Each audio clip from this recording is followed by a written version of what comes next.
geography, environment, ecology, and disaster management classes.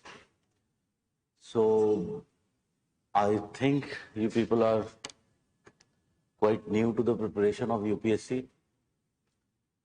So that is good. Freshness is always appreciated.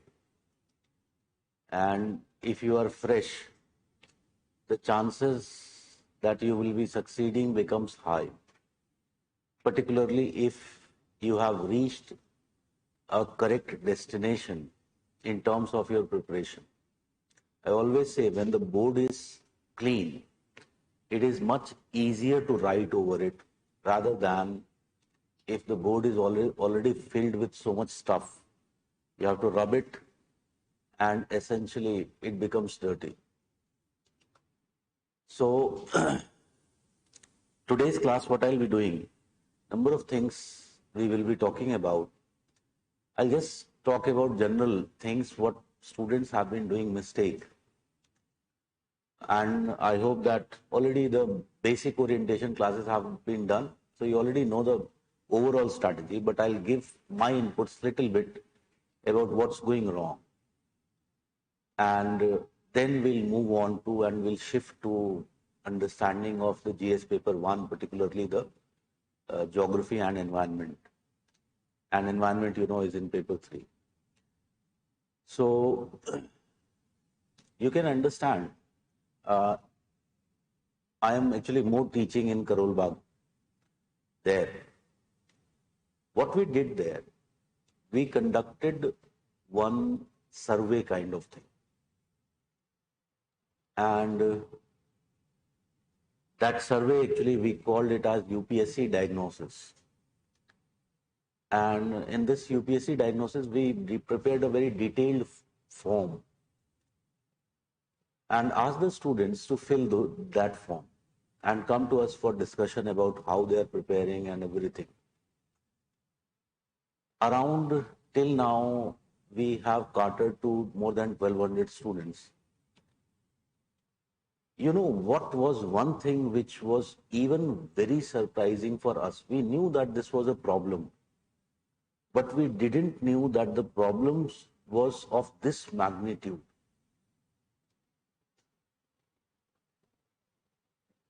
There was a column in that where you had to write your strategy about revision. And we had allotted like how many hours in a day you are revising, do you have a revision schedule, etc., etc. Can you imagine, can you guess, can anyone guess how many percentage of people out of the 1,200 I am talking about would have said that we don't have any revision plan and we are hardly revising? What would be the percentage?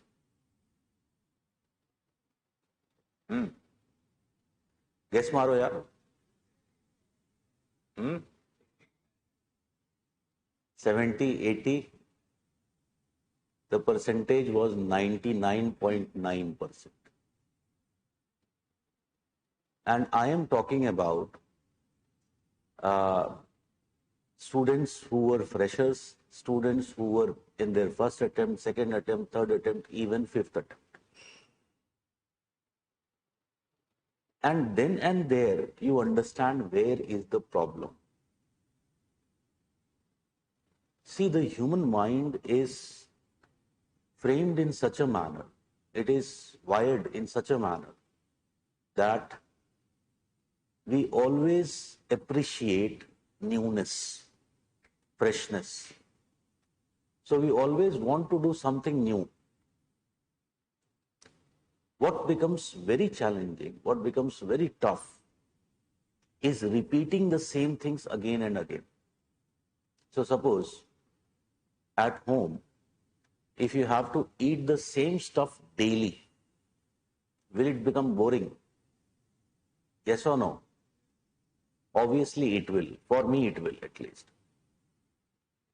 And this is also happening here, that when it comes to the revision part, there is no one is willing to do this hard work. It is very hard work, because there you have to repeat the same thing again and again, again and again. and no one is willing to do that. The environment of UPSC right now, that is also contributing to it.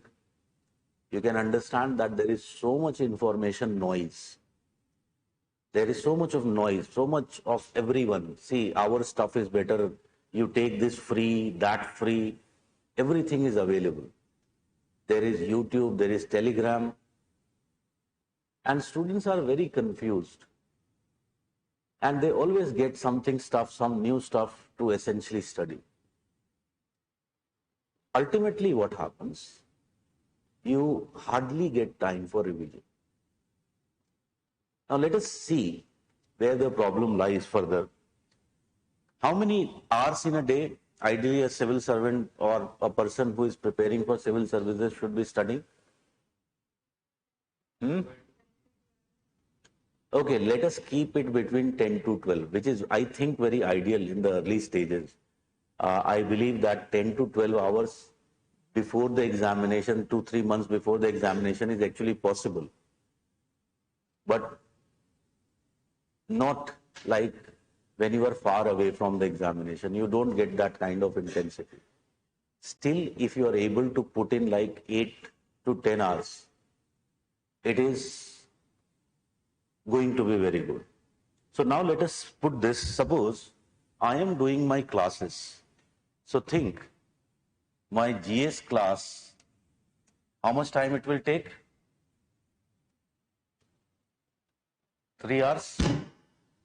Yes or no? It will essentially take 3 hours. And suppose I join, in fact, I always tell my students to join both the classes. That is of the GS and optional. So if you follow my advice and you have also joined your optional class, so on an average, how much time gone? 3 hours more. So suppose if you are studying for 10 hours on an average, already your 6 hours have gone. Now only what I have left is 4 hours. And in this 4 hours, can I say I will add a layer of current affairs?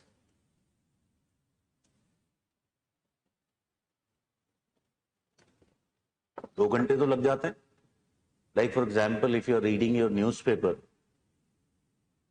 many people are reading newspapers in a wrong manner and they'll spend too much of time in reading of the newspaper. I believe that the newspaper should be read in just 45 minutes.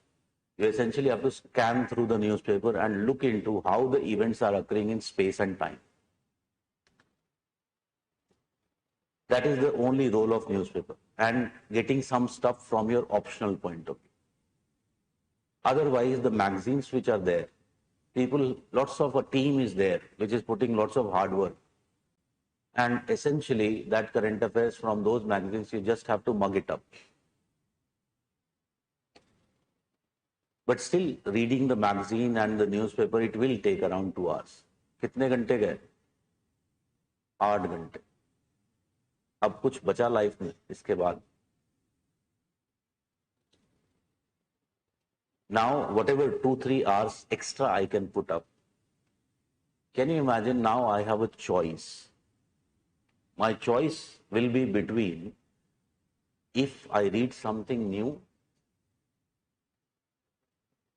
or I simply revise what I have done here. What do you think will be a more efficient? Obviously, it will be revision. Because if you don't revise, it is a psychologically proven fact that within 24 hours, you will forget 70% of it. In few days, you would have forgotten 90% of it. So what is essentially happening? Students are attending the classes, but they don't revise. Once the classes are finished, then they start their again studying. And once they start studying, they'll find they're starting from fresh. Because mostly what has happened, they have forgot. And this is like a cycle going on, going on. Nobody is correcting it. So what basically you have to do, you have to make sure that whatever I am putting efforts in the class, I have to make sure that it is revised. I consolidate it. It is not about how much you study. It is about how well I study, how well I remember things. You might have seen, अभी आजकल UPSC में there is like बहुत ज़्यादा बाबागिरी हो गया है. बहुत सारे UPSC teachers have actually become gurus and motivators, master motivators. And they'll tell you, you have to develop, if you want to get selected in UPSC, you have to develop analytical skills, that, so many things they'll talk about. You have to develop skills of deep thinking, etc., etc. All this is rubbish. They are just trying to sell their product. UPSC, people who succeed in UPSC examination are the ones who can memorize it well. You know about rattafication? So the person who can do good rattafication is the one who will get selected. जो लोग select हो रहे हैं, ऐसा नहीं है, they are very brilliant people. These are the people who can rattify well. And rattafication requires lots of hard work. It is like donkey's work. ज़्यादा दिमाग नहीं लगाना है, उसको रटना है. And believe me, it is my personal experience that once you start remembering things, your analytical skills will improve by itself. The first step is always what? To remember things, so that you are able to, when the time comes, you are able to link up. Like if you go back in your own childhood, you must have studied maths. सबने पढ़ा होगा, mathematics. So, can I say, in the initial stages of learning mathematics, were we forced to mug up the tables by heart? Yes or no? And once you are able to do that, then you can solve the problems very fast. That gives you an edge. Same thing here as well. You will have to first remember the basic informations, the basic facts and figures. And then you will get the ability to interlink them. And then your understanding will improve. I'll just give you one example. I am basically a geography teacher. So I am also teaching geography optional. So there is this in geography optional, you have to study about the history of geography. So there were two people, geographers of past, and both of them were contemporary. It was written in the books about the one, Humboldt, it was written that he wanted to find unity of cosmos. There was another one written. It is written in the books. He wanted to find unity in diversity. अब ये words हैं. When I read as a student, कभी मेरे को समझ में नहीं आया what essentially they wanted to say. I could never understand. I even went to JNU library to find some books and read more and try to understand, but I could never understand. What is essentially unity in diversity? What he meant by unity in diversity? Because there was a context. And what he meant by unity in cosmos. I couldn't never understand.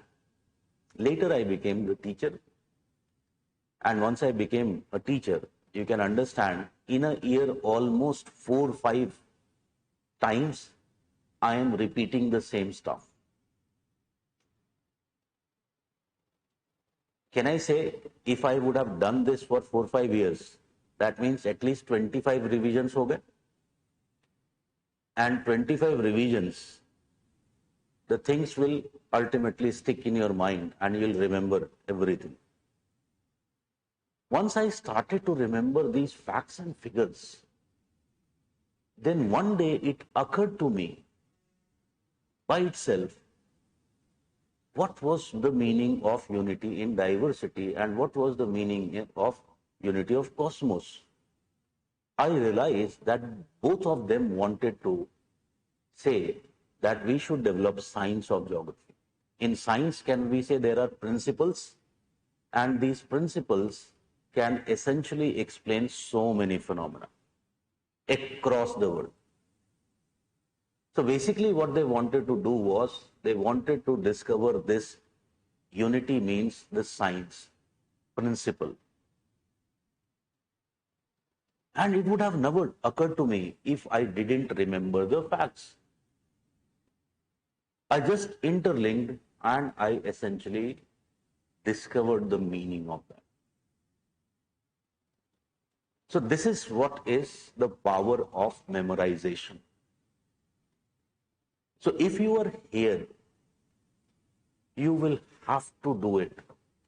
If you don't do it, you will become part of that 99.9% of the crowd who is there, whose basic role, I would say, is to make the civil services industry, economy run. There will be, if you want to be among those 0.1% of the people, you will have to do it. You'll have to memorize. So once your classes are over, you have to understand, you have to go home every day and you have to put special time for revision. अब एक problem, practical problem which students face many times in the class. Teacher might be boring like me, so बीच में नींद भी आ जाता है. So you might miss some concepts, or there might be actually genuinely difficult concepts. So you didn't understand. So there will always be a tendency because I didn't understand, let me just search through something, I'll understand, and etc. etc. I would say, remember the time and space limit. There is no time for doing that. At the occasions where you feel like you are unable to understand, postpone the understanding for later part. At that point of time, what you simply do, you just memorize. As I have told you, once you memorize, after some time, you will also understand.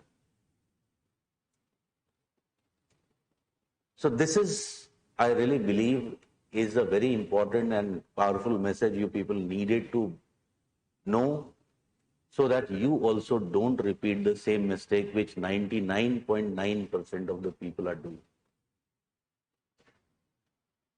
So फंडा बहुत clear है, जो जिस दिन पढ़ाया जाए वो memorise होना चाहिए. In fact, what I should always think of, that there should be multiple revisions.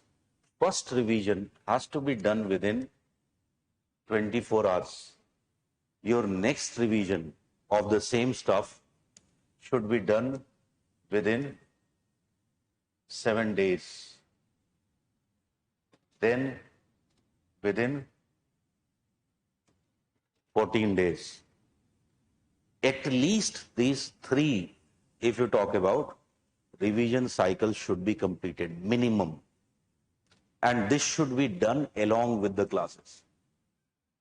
So, for example, as I am attending the classes, what I'll do, I'll go home and revise that stuff as fast as I can. And tell me, class में जो भी पढ़ाया गया हो, whatever you would have been taught, suppose 3 hours class, can I say can it be revised in 1.5 hours? It should not take more than that. It will not take if you are doing it within 24 hours. Then when I'm doing it within 7 days, suppose मैंने एक date बना लिया, like Sunday in a week, where I will revise all the things which I would have studied in that week. So, can I say, when I'm revising the same thing for second time, if first revision would have taken 1.5 hours, can I say the second revision shouldn't take more than 50, 55, 60 minutes maximum? इससे ज़्यादा नहीं लगना चाहिए. So, then similarly, I would make a monthly like schedule, fortnight, the 15 days, 14 days, and there I'll devote an entire day for the revision of what I would have studied till that time. So if I'm doing it like this, you can be rest assured by the time your classes are finished, you will be ahead in the curve. You'll be ahead of so many people. And this is the most vital thing that has to be done. Okay? So that is one thing. Then many other mistakes students are doing. Like for example, one mistake is related with writing answers. So you must have heard about that when it comes to UPSC, you should be writing good answers to ultimately get marks in mains. When I came for preparation, it was way back in 2003. So I met a teacher. In fact, I attended a workshop for preparation. And there the teacher told that you have to write world-class answers. That word world-class answer, it entered into my psyche so deeply कि 2 साल तक कोई answer ही नहीं लिखा. Because I essentially had to do what? I had to write world-class answers. And writing world-class answers, does it require world-class knowledge? It was my perception that it would require world-class knowledge. So I never actually dared to write answers. In fact, the first important paper, if you talk about, 1-2 answers I wrote here and there. But first major test or paper, if you talk about, I wrote actually in my first mains. सीधे जाकर के वहां पर लिखा. And in my first mains, I got one very important realization. What was this realization? When I was writing my first paper, I was not writing so much well. But you know, there are so many papers you have to write. By the time I was writing my last paper, I really felt that my writing skills had improved. Just by writing those 7-8 papers, I felt my writing skills had improved. The way I wrote in my last paper was drastically different from the way I had written the first paper. And first paper used to be the essay paper that time. So it was very, very surprising to me. Ultimately, I understood the power of practice. If you practice every day, anything, writing anything, then what will happen? You will ultimately develop good writing skills. And you don't have to write world-class answers. You have to write answers which will fetch you 60% plus marks. That is more than enough. काम हो जाएगा. UPSC में if you get 55% marks, you are the topper of UPSC. So you don't have to think about all those things. You just have to do the basic things. So now as a teacher, I have realized one very important lesson, that what has the UPSC industry done? Like, most industries में ऐसे ही होता है. You create fear among people. So they have created fear in you. It is very difficult, this, that. I simply say this examination is like your board examination. You appeared for your board examination. So it is like your board examination. What did you do in your for those examinations, for your school examination or your board examination? What did you do? Anyone? क्या किया था? Come on, यार.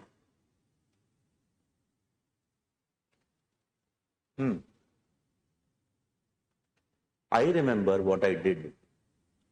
I simply just studied what was there, what was taught to me in the classes, and I went into the examination and simply wrote based on whatever I could remember and recall. This is what I did. And essentially I got very good marks. So same thing has to be done in UPSC examination.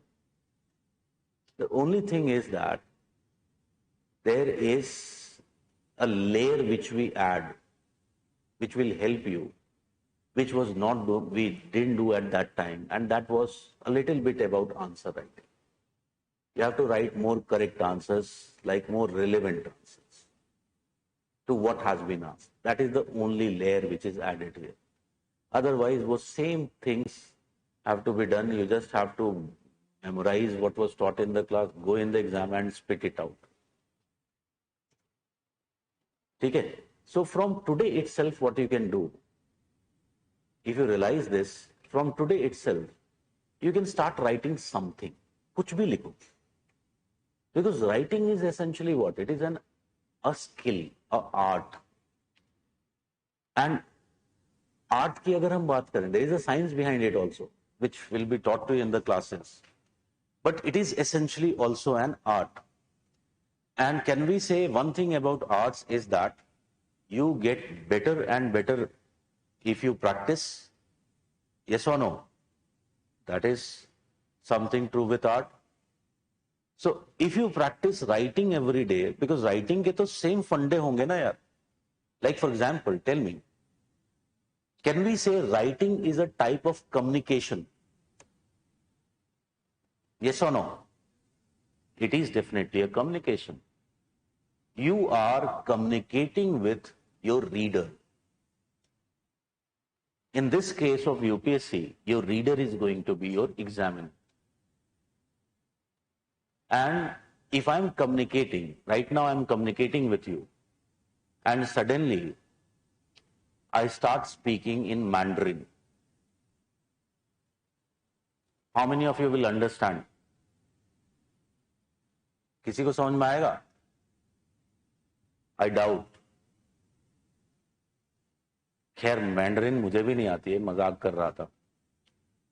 So definitely you won't be able to understand, because here there is no one who understands Mandarin.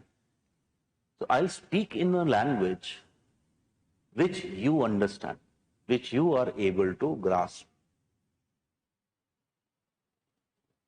So when I am writing, I have to keep my reader in mind, with whom I am communicating. And accordingly I have to do. Like for example, think, एक examiner है और उस examiner, he is essentially a learned, aged man. सवेरे सवेरे बीवी से झगड़ा हुआ है, फिर जाकर के उसको यूपीएससी की कॉपियां चेक करनी है. अल्टीमेटली उसमें तुमने घटिया घटिया तरीके से लिख दिया है. You have written pathetically, and pathetically there are, what it means I'll explain you later. And he finds your copy. Can I say there is a chance that he'll get irritated? Very high chance.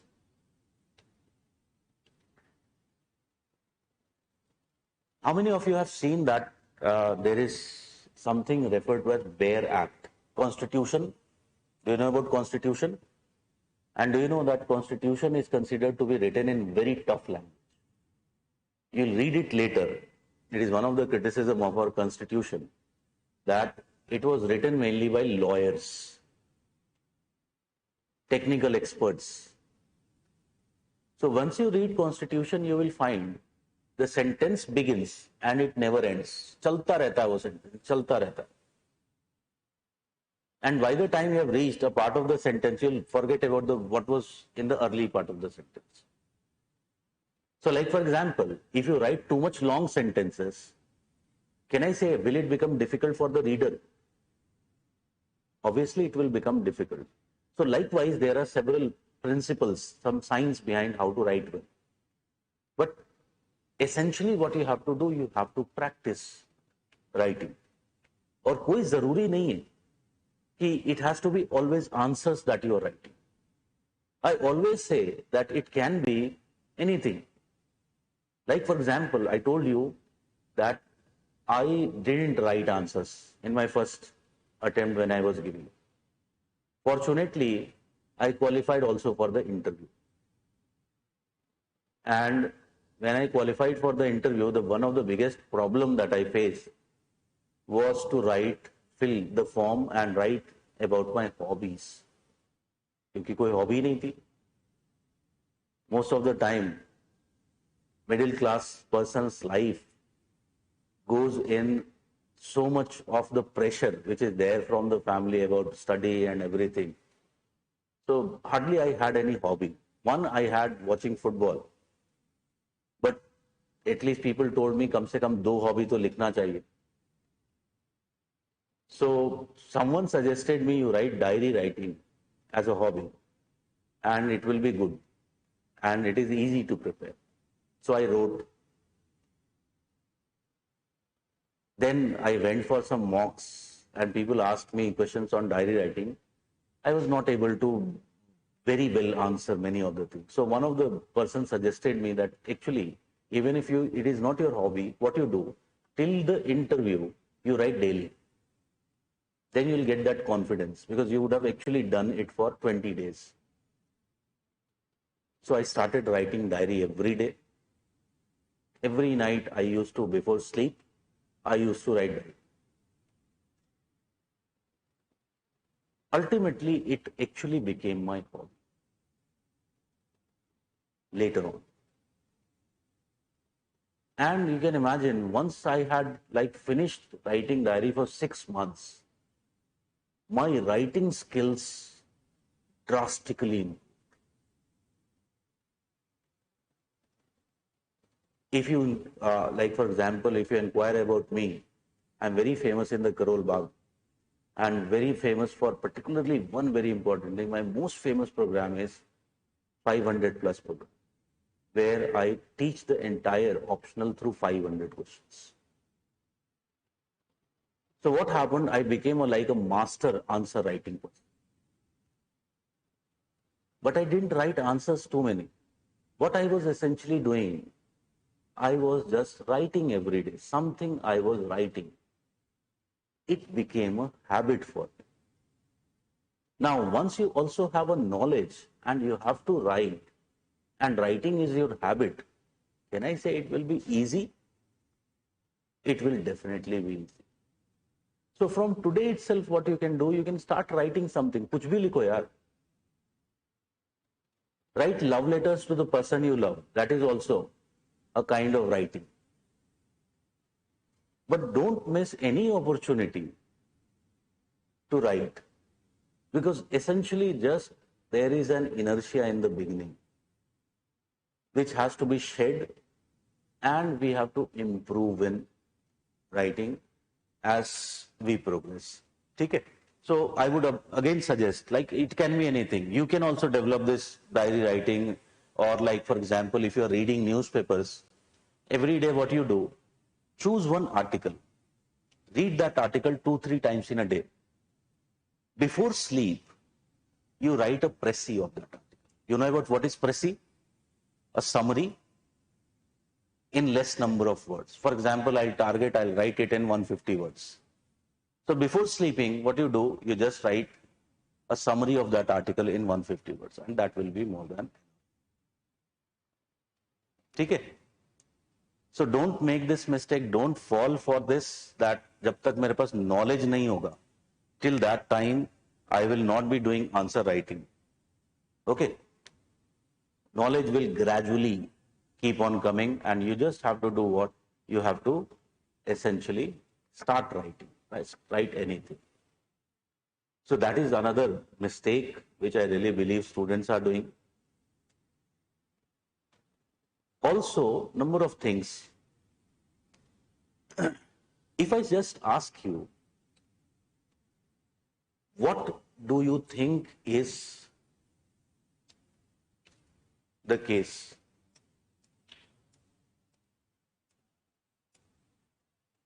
There is motivation and there is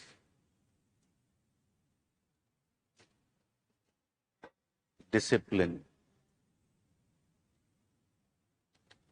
Tell me, these are two traits of human behavior we have talked about here. Can we say both of them are important for clearing the examination? Yes or no? Definitely they are. Which do you think is more important? It is actually, this is the one which is more important.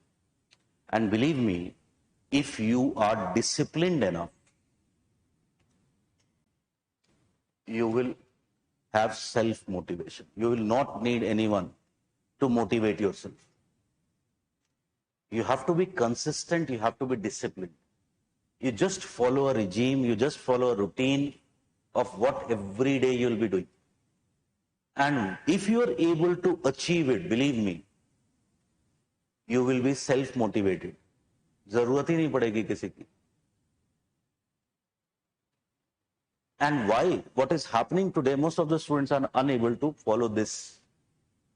And that is why they are demotivated. And that is why what is going on in UPSC field right now is the teachers who are teaching less and motivating more. आधी class motivation में निकल रही, और motivation ही लेना होता तो तुम्हारे पास क्यों आते भाई? तुमसे बड़े बड़े मोटिवेटर्स पड़े हुए हैं, फ्री में यूट्यूब पे मिल जाता है. So why? Because the same thing. Because you are unable to follow a discipline, a plan, a regime. Okay? And there is also a logic behind why most of the people are unable to follow it. Because when you come for preparation of UPSC, there is lots of hype. Because the job that you are getting, it is, I think, the biggest job you can get by a competitive examination in India, most powerful. And because of that, there is lots of hype associated with it. So a person coming from a humble, normal background, who haven't qualified in his life to very big exams like IIT and IIMs, in that person, there will be always a perception that if you want to qualify this exam, you have to follow a kind of ideal strategy. So there is this perception of idealism. लोगों से पूछो कि how much time you have to study. Perception, जो लोग तैयारी नहीं करते हैं, उनसे पूछो कि यूपीएससी स्टूडेंट हो, यूपीएससी स्टूडेंट तो 15 घंटे 18 घंटे पढ़ता होगा, 15 to 18 hours they are putting in. You have to become bookworms. When I first decided to prepare for the exam, people suggested me कि क्या पागलपन कर रहा है? You won't be able to sit for 15 hours, 18 hours will be required. You'll have to become bookworm. You have been sports person. How essentially you can become a bookworm? It is not your personality. So there is lots of idealism associated. And we all are swayed by this idealism. And when we start preparing, this idealism enters our psyche. Essentially, that's what happens. when we make our plans also become idealistic. And believe me, idealistic plans can never be implemented. So what is happening? Students are making their plans every day or daily schedule. They're very idealistic. And they're bound to fail. So every day when you are going to sleep, you have a feeling that I failed today. Second day when you are going to sleep, again you had a feeling you failed today. Same thing is repeated the third day. Ultimately, can I say that I will start feeling little bit of worry? A kind of depression will start creeping in. This is the reason a time will come when everything will break. It will take 4 or 5 days and everything will break. तब ये होगा कि भाड़ में जाए. I want to rest now. And what happens? In this rest, your 3-4 days are gone, where you will not do anything. You ask to any of the students who are preparing, they will tell you, this is the cycle which is happening. They are studying for 3-4 days, then they are unable to continue. Minimum 2-3 days are wasted. Again, once you are bored with wasting time, then you realize, फिर से wake up, I have to prepare. And again you start the same cycle of unrealistic plans, failing every day, reaching to that depression cycle, and again wasting 2-3 days, 3-4 days. So why it is happening? Because the plans we made, they were never to be followed. They were never to be implemented. So when you are planning, you plan properly. For example, students will do what? कि एक किताब उठाया. Suppose people will tell you that for Indian polity you have to read Lakshmikant. There is a book, Lakshmikant. So they'll tell you that you have to read that book. Okay, fine. So students का plan कैसा होता है? देखा लक्ष्मीकांत हो, and they'll plan this book will be completed in the next 10 days, 15 days. Target बना लिया कि इस बीच में I'll complete Laxmikant. Tell me, can we say that the reading speed of people can vary? What would have been a practical plan? Can I say a practical plan would have been, I would have read one page of that book and would have seen how much time actually I was taking to read that one page. And then can I multiply it with the number of pages in the book? Yes or no? Then I will actually get the correct time of how much time it will be required to read that particular book. On the basis of that, I will make my time plan that it will take this much of the time to ultimately complete that book. If I give just any random number, there is very high probability that you won't be able to fulfill that plan. You won't be able to implement that plan.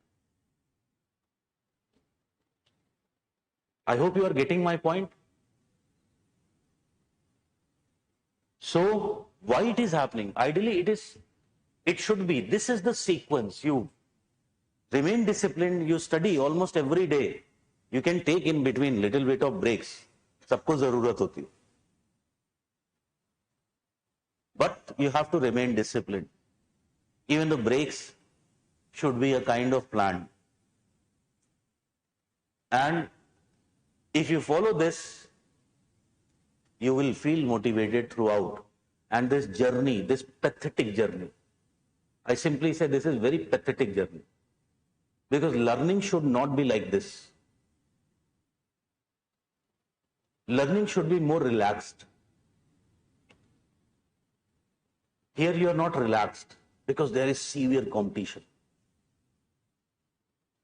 It will be over. In fact, if you are coming here, I always say this, target बना के आओ यार कि life के 2 साल या 2 attempt दूंगा, not more than 2 attempts. There are so many other things in life, good things in life you can do. I really feel worried about India because the top talent of India is busy in preparing for civil services. After 5-6 years, where they will be? This is the demographic dividend we have. So come with a resolve that I'll give 2 years or 2 attempts maximum to this exam, and that is enough.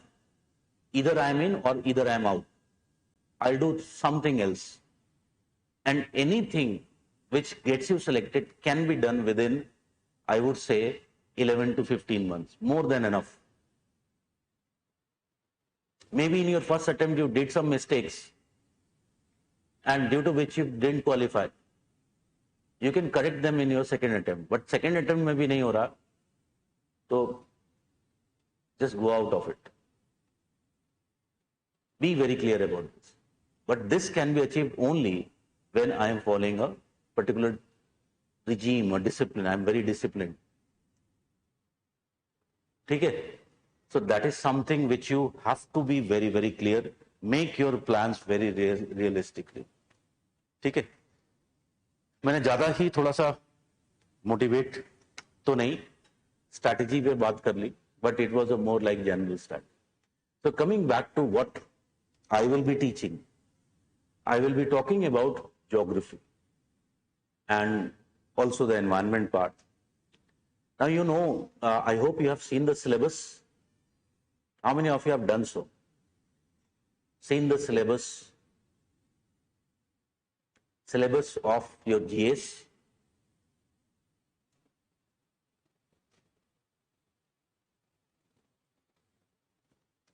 Okay. So see, UPSC has given you 2 objective guides. And these 2 objective guides are your syllabus and the previous year question papers.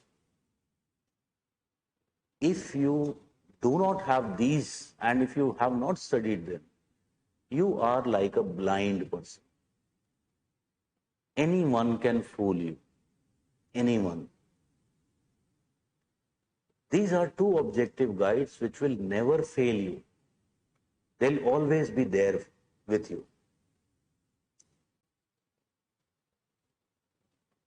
So the first thing when you are thinking about preparation, when you are starting preparation, is that you start looking into what is the syllabus.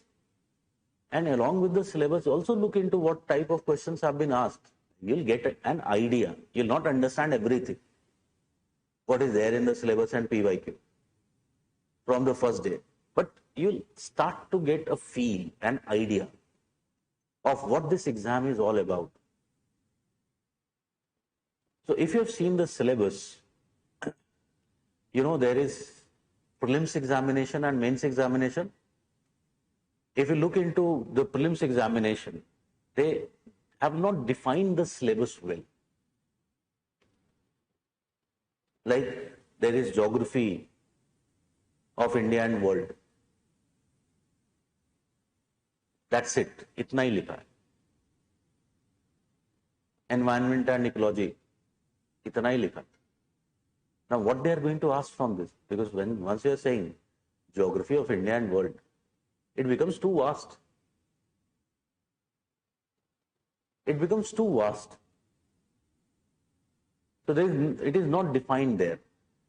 So how you will be able to know what they will be asking? A little help we will be getting from the PYQs. But very importantly, we'll get help from the mains syllabus. Because in the mains syllabus, there is a kind of, they have defined it. Although there also, it is not very well defined.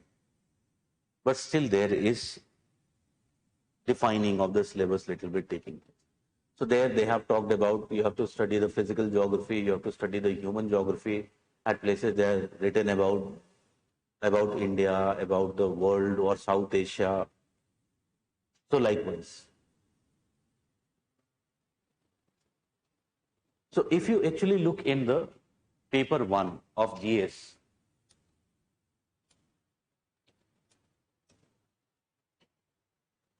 and I'm talking about mains point of view, you will be finding paper 1 में क्या क्या आता है, जिसने syllabus देखा है बताओ.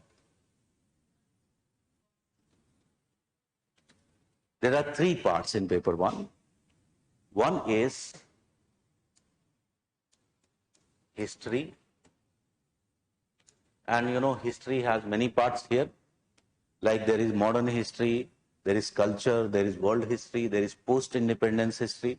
So there are 4 parts of history as well. Then there is a topic that is Indian society. So some stuff you have to read about the society of India. And the third part is the geography. So there are 3 parts. If you go through the previous year questions, you will be finding the type of questions which they are asking in history. Mains I am first talking about. I'll come back to pre. The type of questions which they are asking in history, they are very subjective. They are highly analytical questions are being asked. Almost if you look into 75 marks every year, they are asking history. Now, similar thing is also happening in Indian society. They are asking 75 marks in Indian society. The questions which are being asked, they are very, very like subjective questions. You are forced to think too much. Frame the answers of these questions then and there only. Then there is in geography, and in geography there is 100 marks. Okay. If you look into the selected people, the people who get selected in the examination, what is the average score that they are getting in one paper? Like paper 1 का अगर हम score देखें तो it somewhere is in between 100-110. That is the score that they are getting out of 250. Okay. One very important thing here is to understand that if you talk about your geography, geography is like a science. Either you know or you do not know. The nature of the questions which are asked, they are very scientific type of questions. Very more objectivity is there. Okay. And if there is objectivity in the subject and also in the questions which are being asked, can I say out of these 3, can I be sure of scoring a particular fixed marks in that particular area? Yes or no? Where there is subjectivity, जहां पर subjectivity है, वहां पर 1 + 1 ideally कितना होना चाहिए? Can be 2? ठीक है. But where there is subjectivity, 1 + 1 can also become 1. Like for example, think, you might have heard about this, husband and wife or 2 lovers, 2 different bodies, but a single soul. So 1 + 1 वहां पर क्या हो गया? 1 ही हुआ. Or there can be other interpretations like 1 + 1 can become 3. So what we are just trying to say, this is the objective thing, and this is where it becomes subjective. Here and here, the type of questions which have been asked, they belong to this category. But in geography, this is the type of questions which have been asked. Okay? So tell me now, if I prepare this topic well, will it be possible that I might score out of this 100 marks?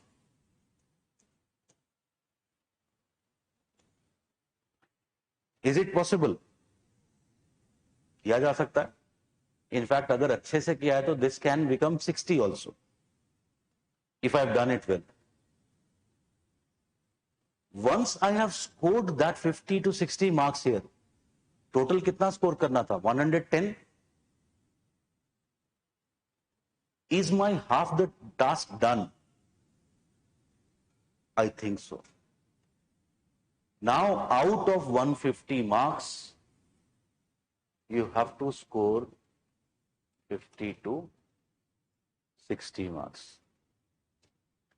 So this is the significance of geography. If you have to score in paper 1 well, you will have to have good command over geography. Okay? I hope you get my point. Because objectivity यहीं पर मिलेगी जिस तरह के question. And when I'm saying this,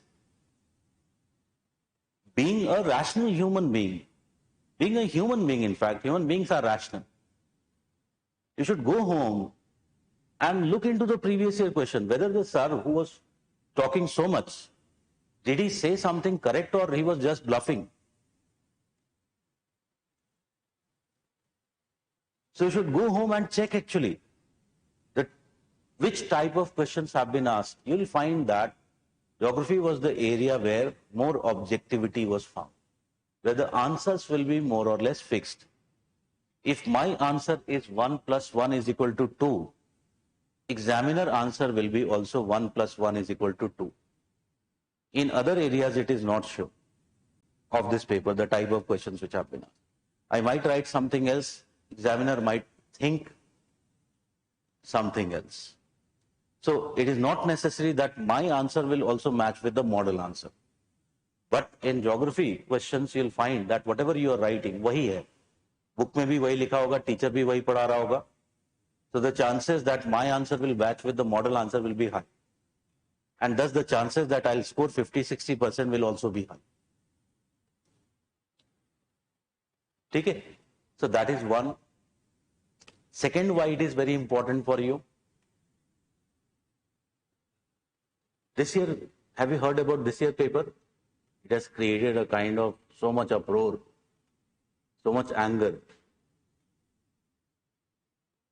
Even in this difficult paper, you can understand there were 18 questions from geography. 18 questions. Out of 100 we are talking about.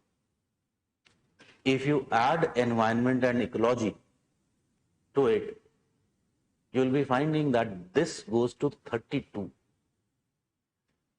Can you imagine 32 questions, 1/3 being covered by just one area, geography and environment? Because there is lots of overlapping, we'll see later. 1/3 of the questions. And good thing was, here again, more or less, the questions which were being asked were on expected lines. There were questions from physical geography, as we know, like for example, always when I teach in the class, I'll tell you that climatology is the area they're asking always, every year one question. So there were questions from climatology, there were questions from mapping, Indian geography. So again, they were on very expected line. There were questions from agriculture. So 32 questions. अगर वो 32 questions में से think करो, if someone got around, if you talk about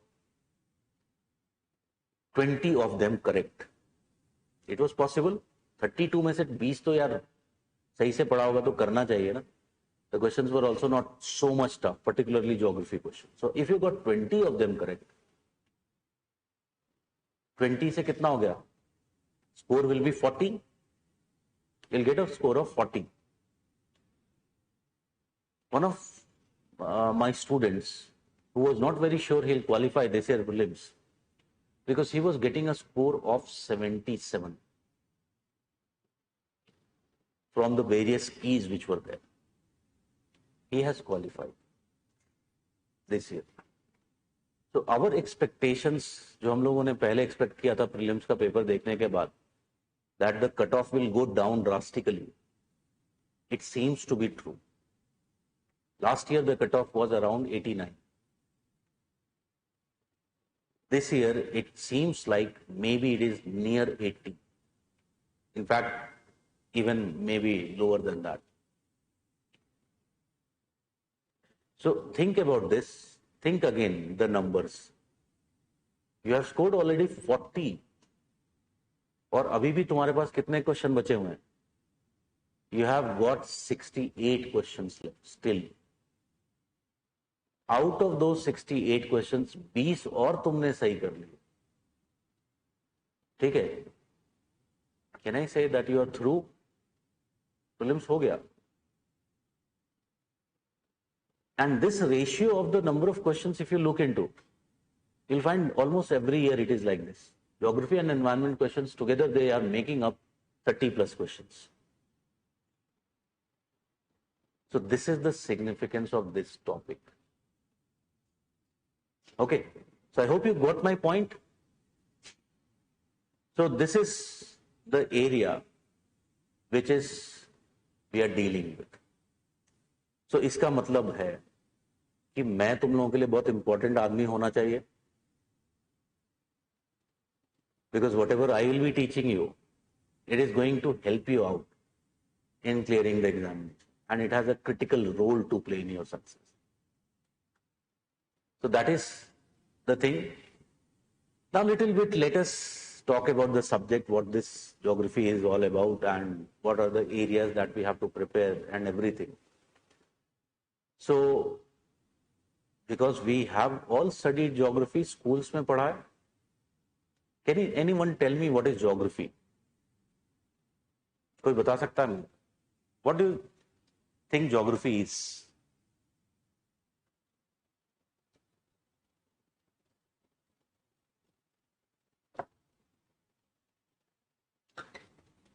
Come on, yaar. See, when you are here, you have to become little bit vocal. You have to develop that kind of personality, which you even, suppose you clear mains and you go for the interview और बोल ही नहीं पा रहे हैं वहां पे, तो सारी मेहनत बेकार गई ना. वो इंटरव्यू में इतने कम नंबर दे देगा and you will not qualify. क्या फायदा है? So the preparation should start for everything from the day one. And being vocal, being like contributing is very good. Anyone? Description of the earth. Okay, very good. Okay, I'll just write it down. So I asked the question, what is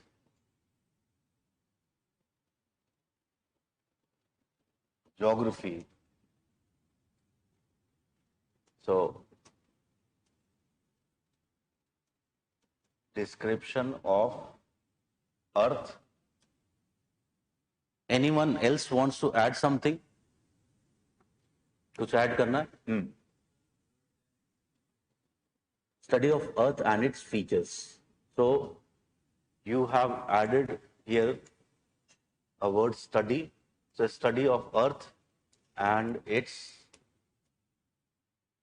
features.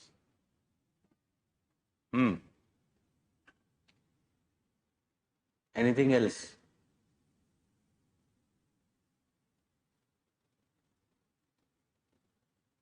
If someone would have asked me this question, I would say it is, if I was like first time sitting, first thing that would have come to my mind is geography. Because of geography, I couldn't cross 90% in my class 10th. I stuck on 89. that time, because it was so boring, it was so descriptive, it was more like so much mugging of the facts that it was very, very difficult for me. Whatever.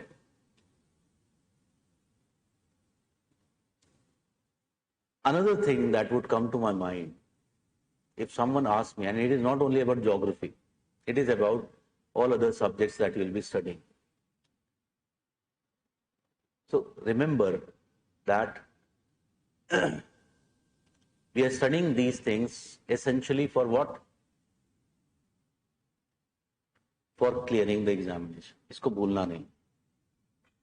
ठीक है? But coming back to what is essentially geography, थोड़ा सा अगर मैं इस definition को देखूं तो it is saying study of the earth.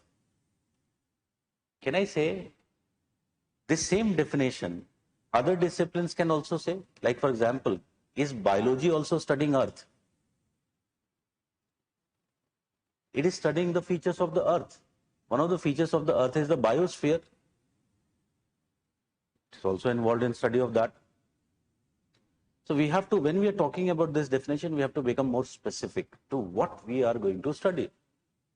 So more specifically, we can say that geography is essentially what? It is study of the earth's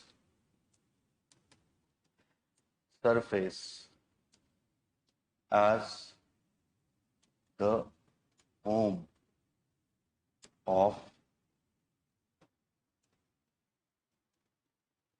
humans. So it is essentially what? It is study of the earth's surface as the home of the human beings. Now here it is very clear. Rather than saying earth, what we are saying? Earth's surface. And second important thing we are saying is as the home of human beings.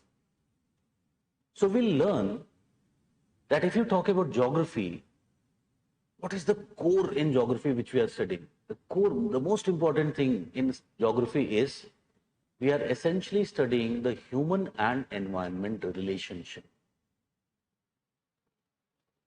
So the focus area of study in geography is what? To study human and environment relationship.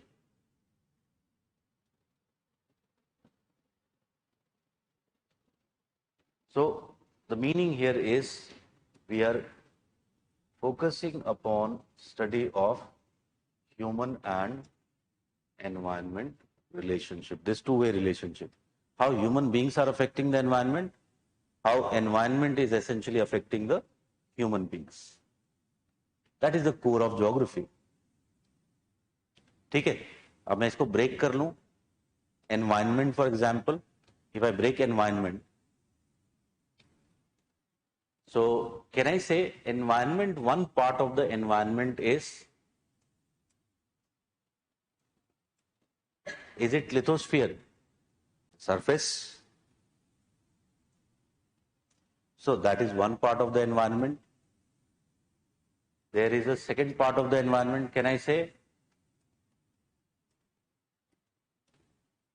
atmosphere? Yes or no?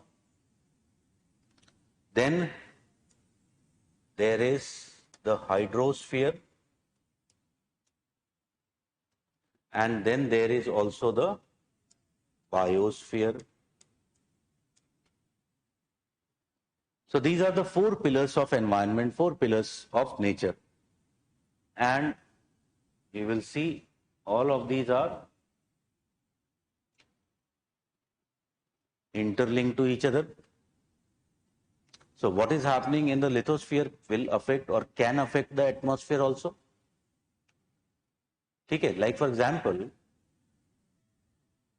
I can see many of you coming from northeastern India, and northeast India, if we talk about, it is a hilly terrain. Yes or no?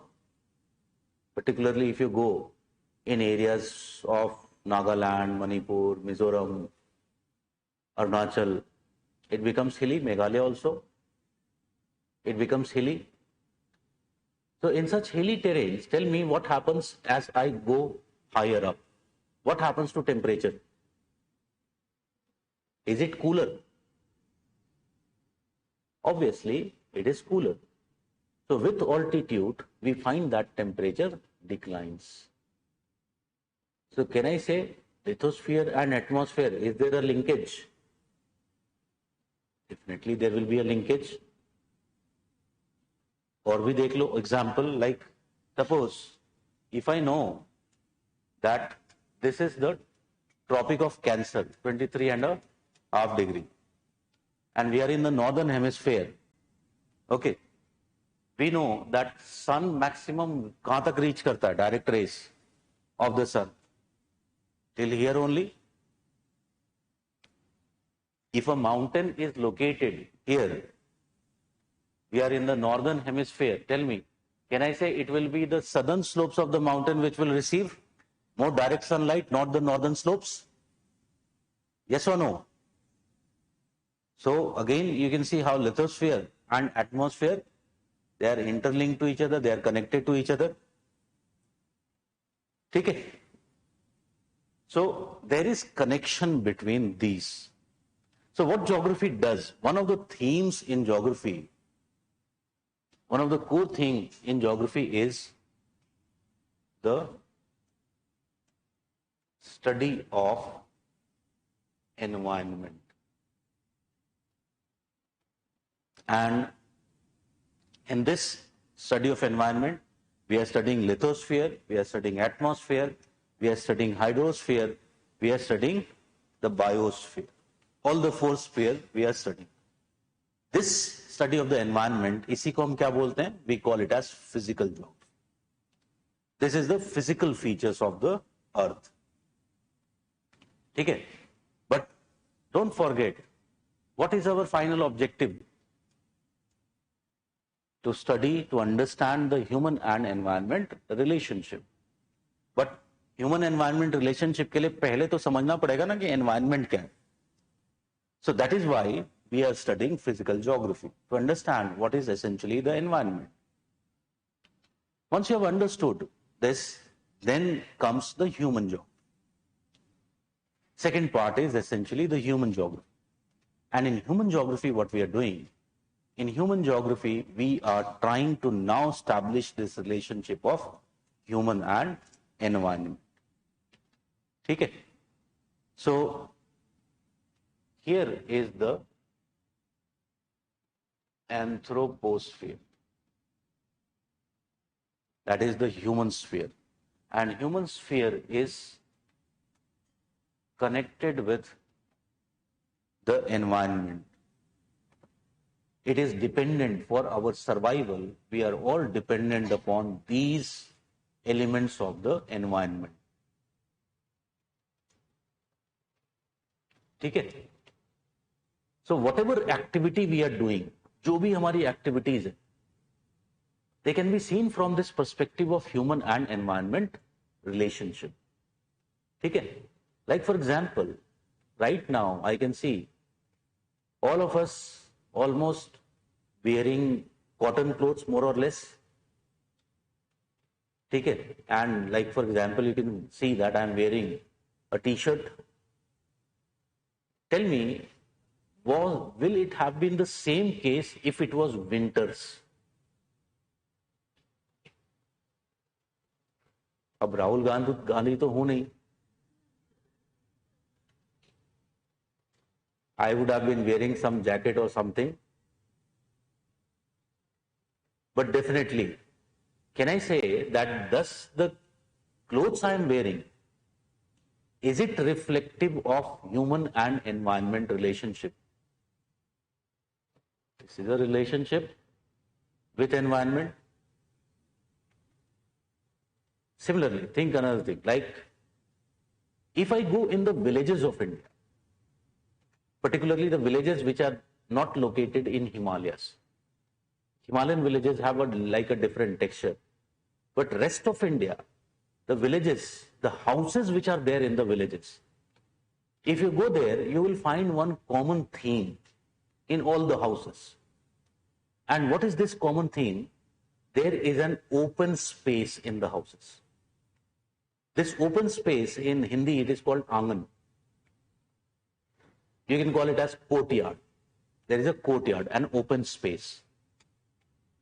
And it will be a common theme across the villages, houses of the villages in India. So why so? ऐसा क्यों है?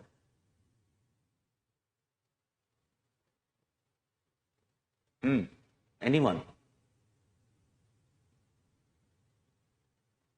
Can you think of anything? For gathering, okay, but gathering like you see the urban fellas, we are gathering in our rooms.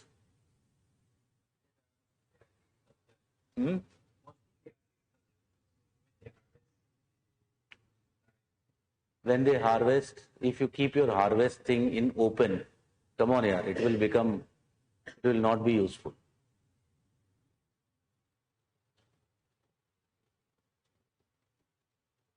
Can we say that if we talk about India, that is rest of India outside the Himalayas, is it a tropical country?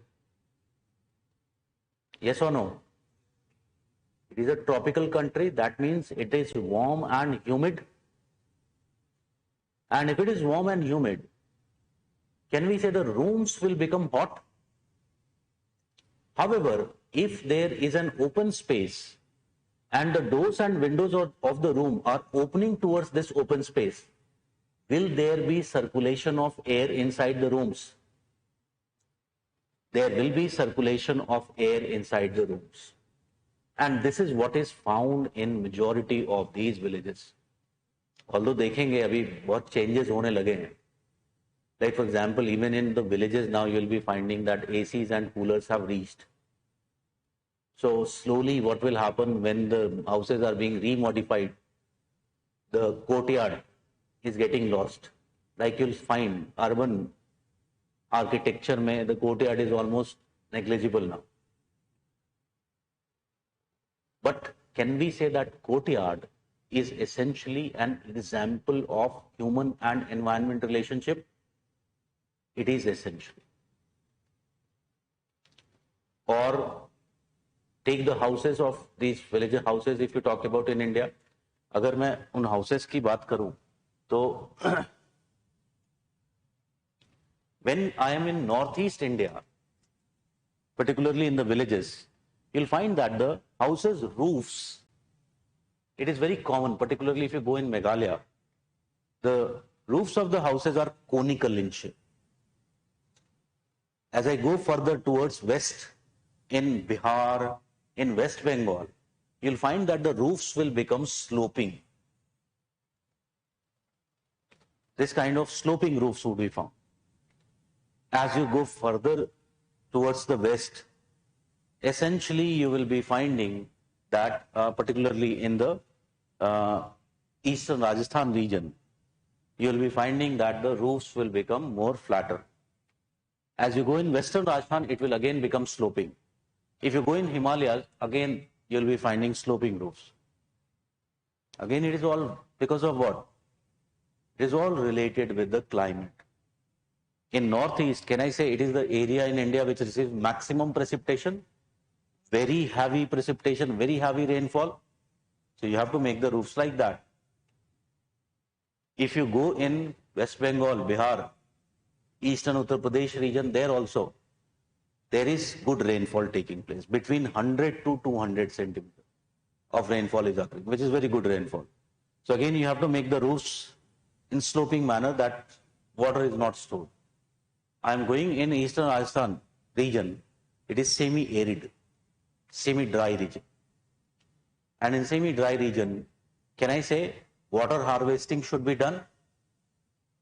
Okay, so they have to store water. So there you will be finding there are water harvesting structures which are associated with this kind of gently sloping roofs. As I am going in Rajasthan desert region, can I say in desert एक बहुत बड़ी problem होती है that winds will carry lots of sand, and if your roof of the house is flat, is it possible that sand can accumulate over it? So you have to make the roofs in such a manner that sand cannot accumulate. Can I say similar type of problem can happen in the Himalayas in terms of snowfall? So you'll have to make the roofs sloping so that the snow cannot accumulate. So can we say again, this is what? It is an example of the human and environment relationship that exists. Okay? Similarly, you take the case of agriculture. अगर agriculture की बात करें, तो you know that in different part of the country, different type of crops are grown. India is very rich in terms of variety of cropping patterns which are followed. So for example, if I look into Punjab and Haryana, Western Uttar Pradesh, can we call it as the wheat belt of India? Definitely, it is referred to as the wheat belt of India. Why? Because wheat, we will see later on, it is a subtropical crop. It is a temperate crop. It cannot withstand very high temperatures. And can I say, the northern plains of India are the area where you will be finding that it is subtropical. It is not fully tropical, it is subtropical. So there is winter season. And winter season, can I say in winter season temperatures become low? So there is that optimum temperature which is available for the cultivation of wheat. ठीक है? But अगर हम कह रहे हैं कि northern India, northern plains of India, they experience winter, then why wheat we are not growing in the east part? Why we are growing wheat in Punjab, Haryana and Western UP only? Because another characteristic of wheat is that it cannot withstand water logging. It requires an optimum amount of water, not less, not more. As you go towards east, do we find that there is more precipitation taking place? Take it. So those conditions are not good for wheat, and that is why the best conditions for the cultivation of wheat is found where? In the western part of India. So again, when I am talking about this agriculture, can I say it is also example of human and environment relationship? Obviously, yes. Take another example of industry. You must be aware that there is a place in Jharkhand, Jamshedpur. What it is famous for? Steel. There is production of iron and steel taking place. Okay. So there is a principle. Simple सा एक principle है. Suppose there is a raw material and here there is a market. Suppose you have to establish industry. Where will be a more ideal place to establish the industry? Just before talking about this, understand that this raw material, suppose if the weight of this raw material is 100, only 40 of it will be entering in the finished product. That means 60 kg of weight will go as waste. Now tell me, where should the industry be established? Can I say good place should be here? If I am establishing away from this, that means I am also transporting the weight. So the cost of transportation will increase. So the total cost will increase. So better what I do, I establish the industry here itself. Okay. So can you understand Jamshedpur? Why there is iron and steel industry? Because there is presence of iron ore. Iron ore is found there. Similarly, there is presence of industry in Bokaro, iron and steel industry. What is found in Bokaro? There is Jharia coal fields are found. So again, industry established there also. So basically, can I say the industry is governed by the factor of raw material, and because raw material is unevenly distributed, it is not found everywhere. Iron ore is not found everywhere. It is unevenly distributed. And what has distributed it unevenly? Can we say environment? So again, establishment of an industry is also what? Can we say that it is example of human and environment relationship? Obviously, yes. Another thing which we'll be studying later, transportation in human geography. So think about transportation.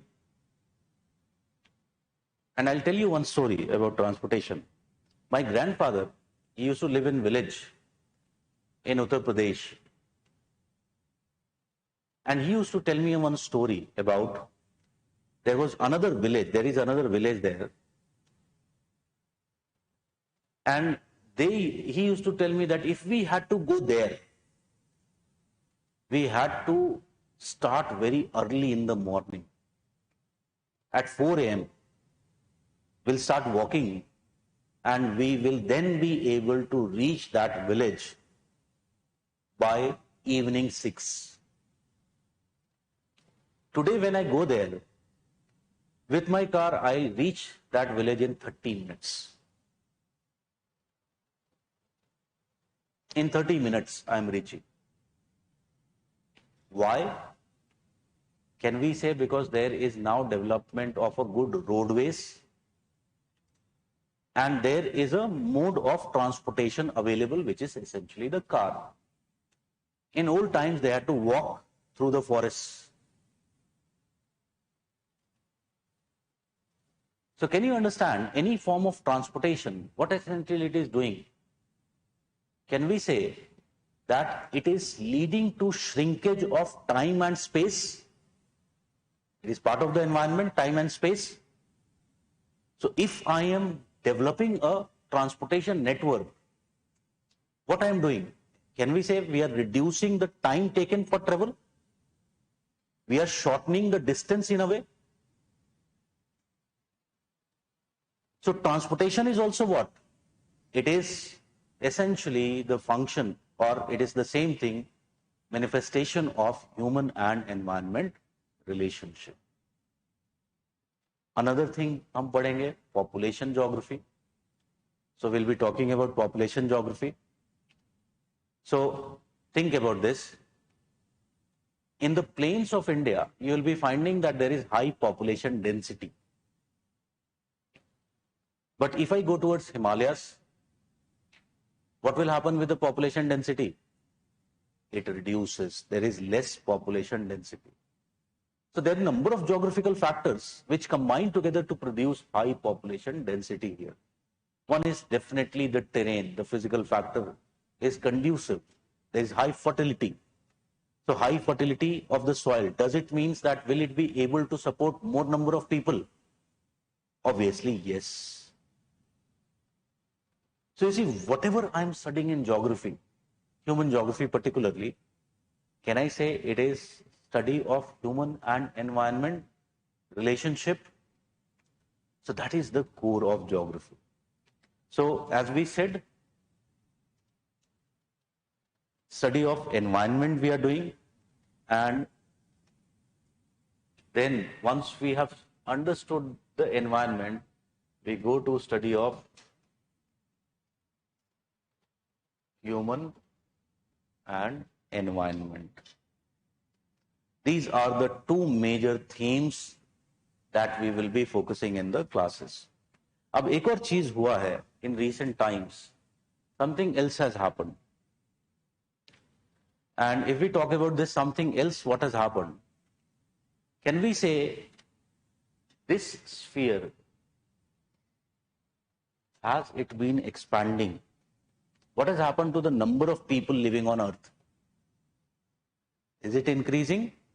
You must be aware, recently we crossed the mark of 8 billion people living on Earth. So, what is taking place here is, this sphere has expanded.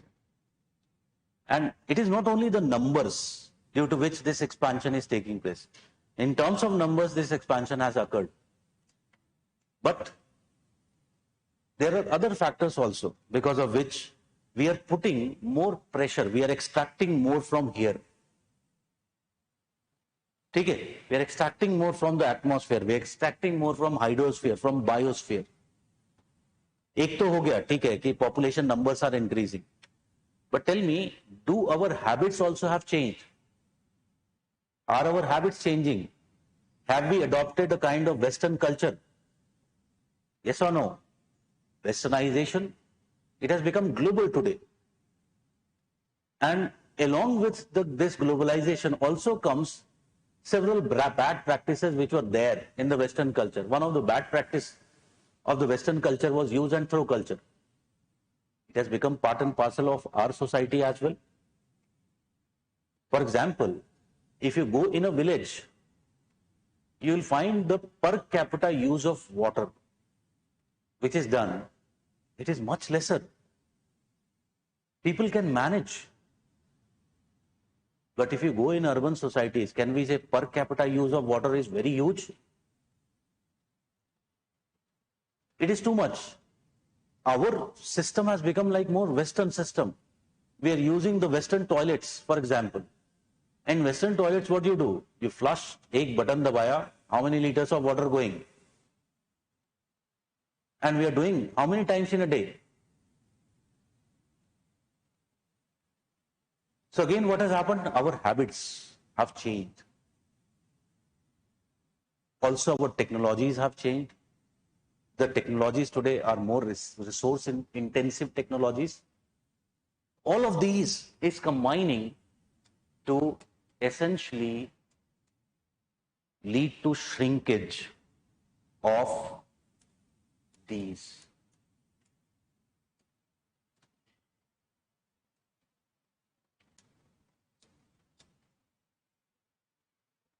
This is the phenomenon today which is taking place.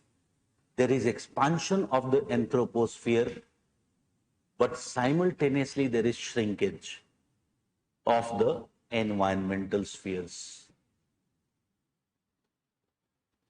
And can we say this is becoming a problem for us today?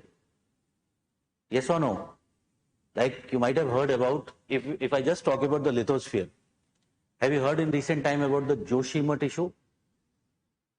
There was the phenomena of land sinking taking place in Joshimat. Okay. So that is a big issue. And again, many of the things, they were human made. Like for example, in 1970s, there was already a Mishra committee which suggested that this area, there should not be heavy construction activities taking place. But we didn't hear that. We didn't follow the recommendations of the committee. And today what has happened? The sinking problem at a very fast rate is taking place.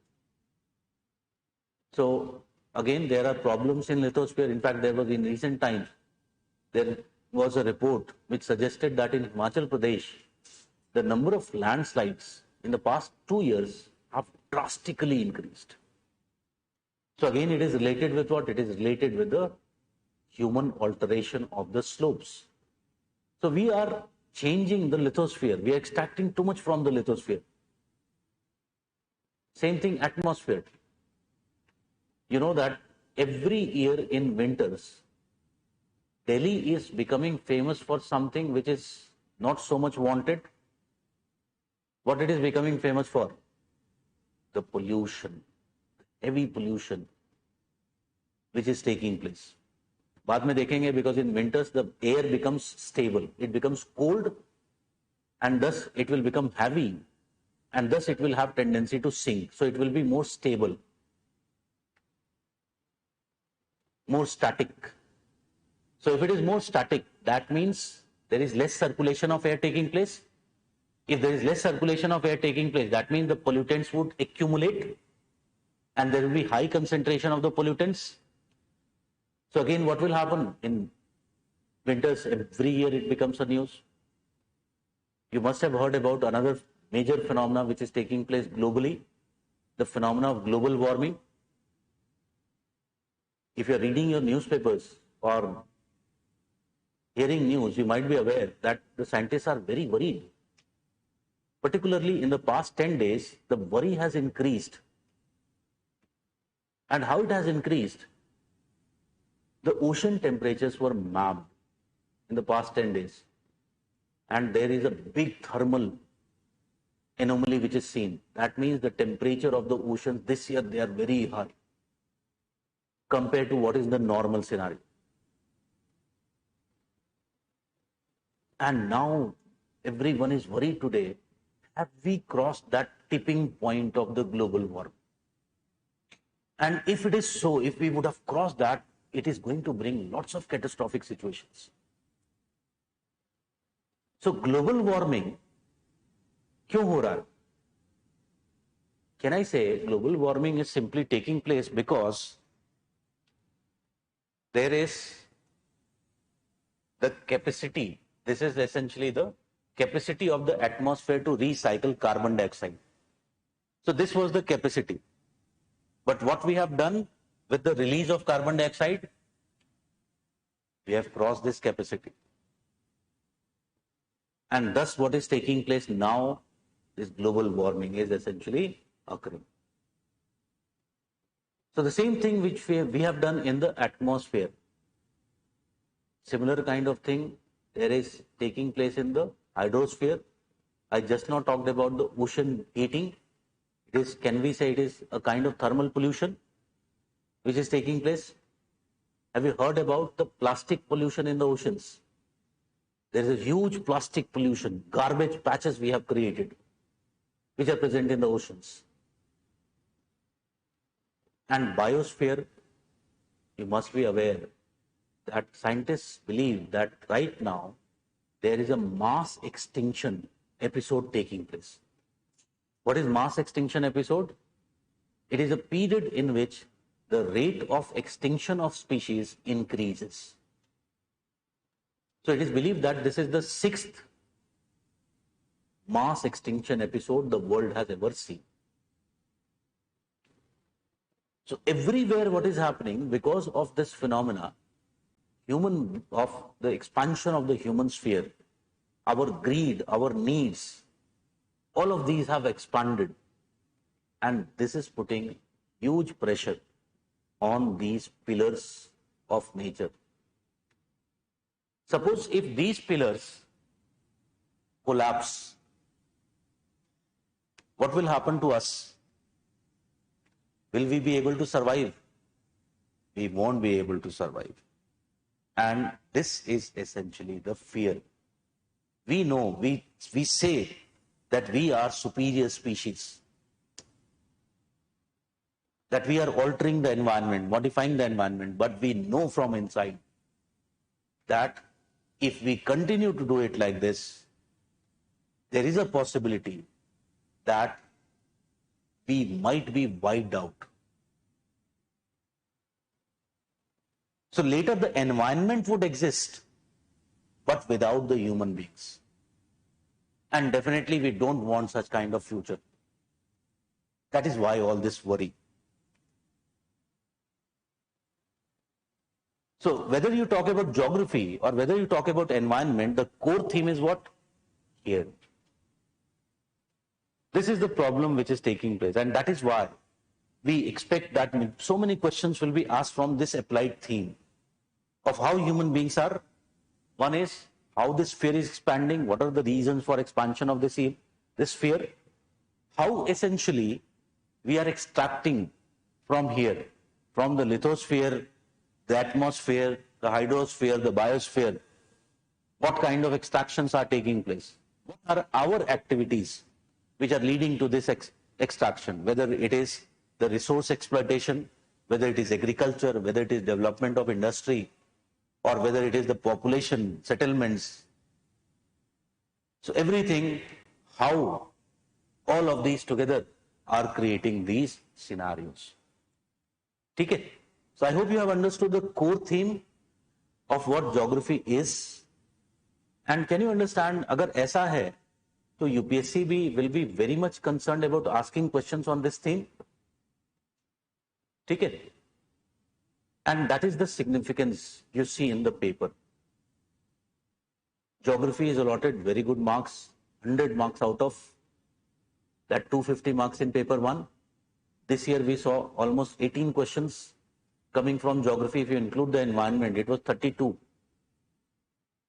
Because it is worry for everyone, for the humanity.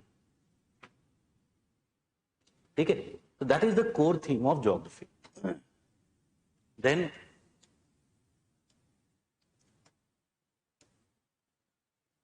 so that is the core theme of geography. So one thing we have understood till now, that if you talk about geography, there is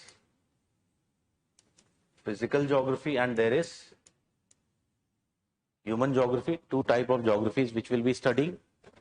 So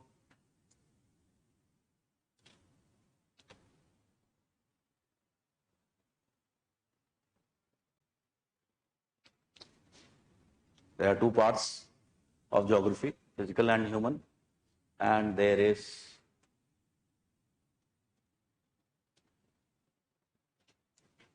number of sub branches within geography. Like for example, there is geomorphology. In geomorphology, what we are studying about the lithosphere. There is climatology. We are studying about the atmosphere. There is oceanography.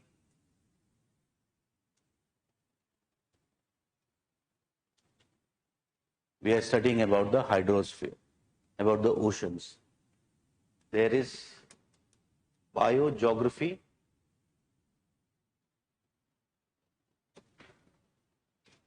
Here, essentially, we are studying about the biosphere. Okay. Similarly, there is like in our syllabus, from GS syllabus perspective, we have to study about economic geography, where we'll be focusing upon the topic of resource and industry. Then there are other things which we need to know a little bit. Like for example, we will be studying about the population geography. We'll be studying about settlement geography. All of these are part of human geography which we have to study. ठीक है. अब ये जो themes हैं, the themes which are being studied by these branches of geography, we will be finding that there are separate subjects to study the same. There are separate disciplines to study the same. For example, what is being studied by geomorphology, the lithosphere, the landforms, there is a separate subject, geology. Similarly, climatology is studying what? Atmosphere, atmospheric phenomena. Can we say there is a subject, meteorology? It is studying the same stuff in more detail. There is hydrology, it is studying about the oceans. Similarly, can we say that there is also biology, which is studying about the living beings in more detail than what is being studied in geography? Then there is economy, which is studying the economic geography, the economy part. Population के लिए there is subject demography which studies it.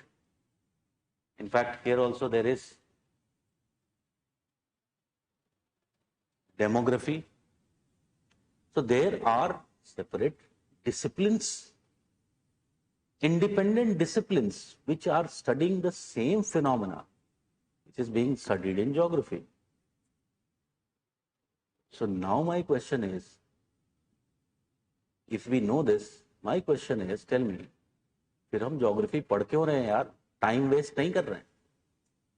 Don't you think it is a time waste? Why we are studying geography then? Because whatever geography is doing, others are also doing. So why waste your resources on something which is already being done? Isn't it like stupid? Tell me, then why we are studying geography?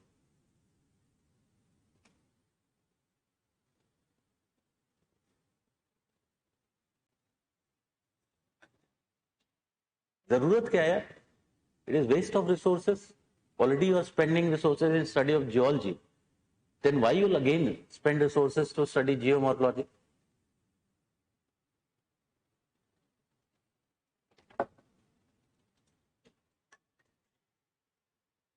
Hmm.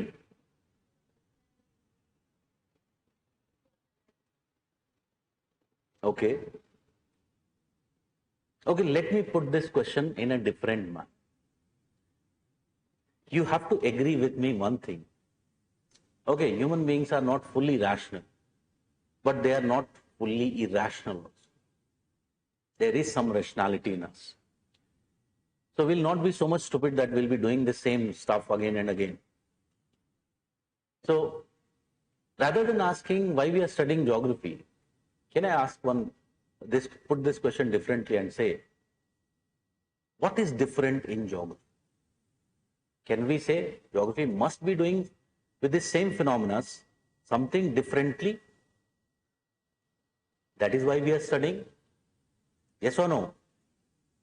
Even if both of them are studying the lithosphere, can I say in geography we must be doing the same phenomena in a different manner?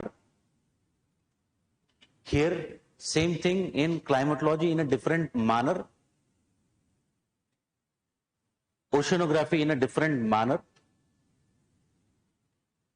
So what is uniqueness of geography? What is different in geography?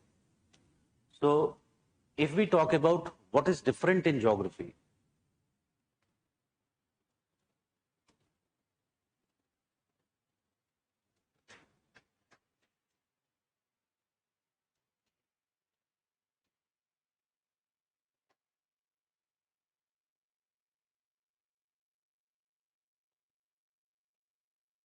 we will be finding that geography is a subject which has two unique features. And what are these unique features? Geography is a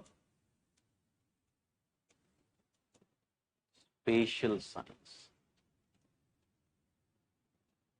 It is essentially what? It is a spatial science.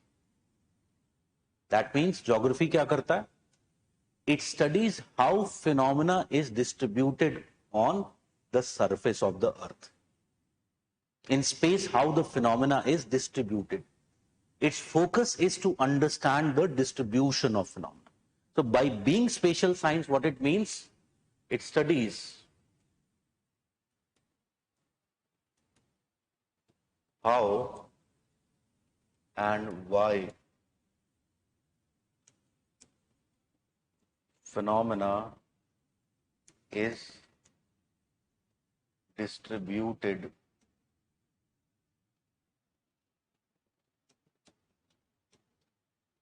in geographical space. In geographical space, that is Earth's surface. Okay? So it is geographical space means Earth's surface here. So how the phenomena is essentially distributed. Now, if you want to understand this point, we are saying that there is economic geographer, economic geography. So think about, suppose I have a business, like I have a coaching. So I want to increase profit of my coaching institute, and I call two people. One is an economist and other is a economic geographer to help me out. How they will see this phenomena, you try to understand. When an economist will come, he will ask me, give me your account books. And in those account books, what he will try to find? He'll try to find where my expenses are going and how I am earning the revenue. So for example, one way of making more profit is, can I say, why reduce my expenses? That will be the perspective of an economist. This is the way the economist will help me out. But if I call an economic geographer's perspective will be different.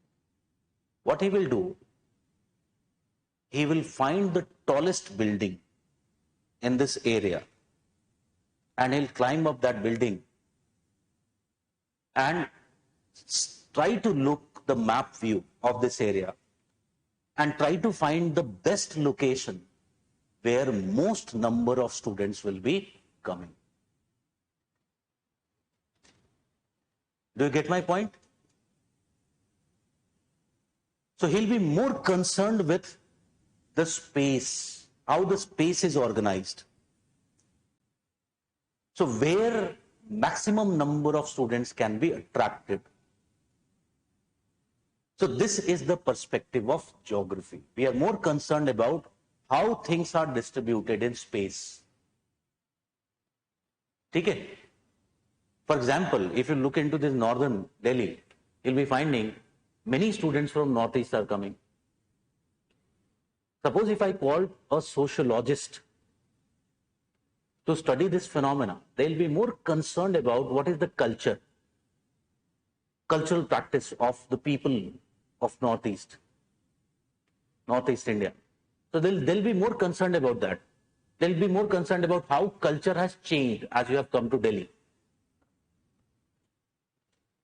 But वहीं पर अगर मैं एक social geographer को बुलाऊं, एक cultural geographer को बुलाऊं to study this same phenomena, they'll find, they'll find more people of Northeast India. They're more concentrated in like Nehru Vihar, Gandhi Vihar. There's higher concentration of the population. So they are more concerned about what? Study of how the things are distributed in space. Do you get my point now? When we are saying that geography is essentially a spatial science. And if you get my point, does it mean that when I am writing answers of geography, the spatial element must be written there? Yes or no? Does it mean that should I be making diagrams and maps in my answers to show where things are? If I don't do that in my answers, my marks will be less. It is pretty much clear the day I start studying geography, one book that should accompany me always is the Atlas. I will have to keep looking where things are. That is the perspective of geography. Okay? So that is something which is unique to geography, and that is why we are studying the same phenomena again from geographical perspective. But this is not the only thing which is unique to geography. There is another thing which is unique to geography. Now, see, this you can understand from the very famous saying. If you talk about geography, geography is said to be mother of all sciences. Why we are saying like that? Why it is mother of all sciences?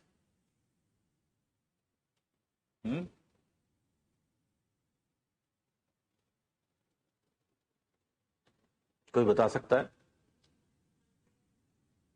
Yes, it is multidimensional, but there are several subjects which are multidimensional. It is a broader science. Okay. We just now talked about geography is study of human-environment relationship. Yes or no? Now tell me, think about that first human who started studying. What would have been he studying, he or she?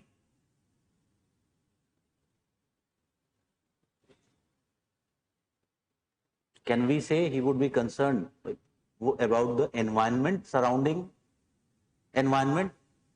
Ancient times, people were troubled by, like for example, why rainfall is taking place, why this land is like this. So the first thing they would have started to study, can we say it would have been the environment? Essentially this human and environment relationship. So in this way, definitely geography is what? It is the oldest discipline. As we started to study more and more, as more and more knowledge gathered, more and more information gathered, can I say a time would have come when it would have become difficult for one person to handle all knowledge? And thus, at the point of time, there would have been a trend towards specialization in particular things, particular subject matters. And as these specializations occurred, you can understand there became physics, there became chemistry, there became biology, there became economy. So in this fashion, can you understand that all of these have emerged from geography or geographical studies, that is human and environment, relationship studies? That is why we are calling it as the mother of all sciences. Now, what is very important thing is, although all these subjects, they are studying the phenomena from their perspective. ठीक है? Like एक economics की बात करूं, तो economist is very much concerned with study of the economy, with study of poverty, with study of income. All these are the major concern of an economist. What about a sociologist? Can we say a sociologist is very much concerned about the cultural aspect of the society? Like, for example, he is concerned about study of the caste system in India, how the society, what is the status of women, several things very much concerned about. In reality, in real world, artificially you can separate these phenomena. But in real world, tell me, can you actually separate economy from culture? I'll give you one example. You know, in India, there is this problem of caste system.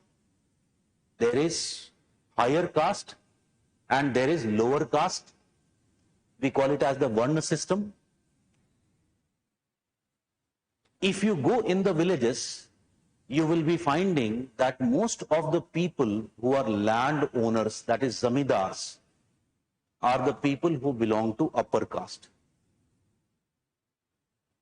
Who are the people who are poor, who don't have land, landless laborers? These are the people who belong to the lower caste. So can you see the linkage between caste and the economic status?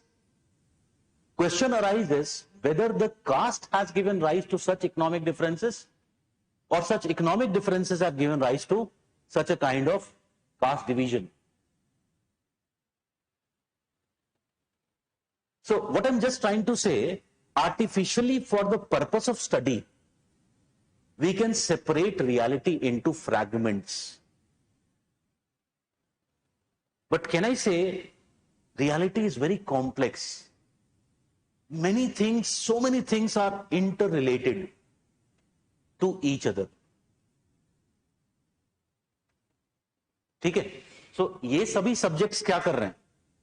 They are studying reality from their compartments, from their perspectives. But that doesn't mean that that is the entire reality. Entire reality is combination of all these perspectives, all these compartments. So can I say there must be one discipline which should try to study the reality in this combined fashion? So this task is performed by geography. So geography, along with a spatial science, geography is also an integrative science.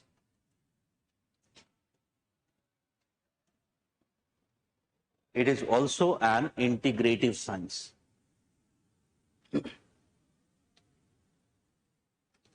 ठीक है? So इसका मतलब है कि जब मैं geography के answers लिखूंगा, when I will be writing answers of geography, I'll think about this integration. ठीक है? Like for example, suppose a physical phenomena has been asked. If I'm writing, suppose about physical geography, a physical phenomena has been asked about a river. Suppose they are asking a question about river process.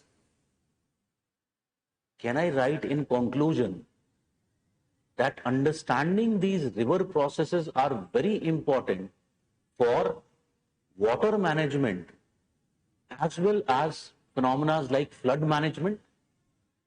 Yes or no? So I'm showing that integrative aspect of geography. And believe me, it will be highly appreciated by the examiner. Okay? So when I'm understanding geography, I always try to understand it in integrative fashion. The various phenomena. जैसे कि अभी हमने यहाँ पर देखा था that there was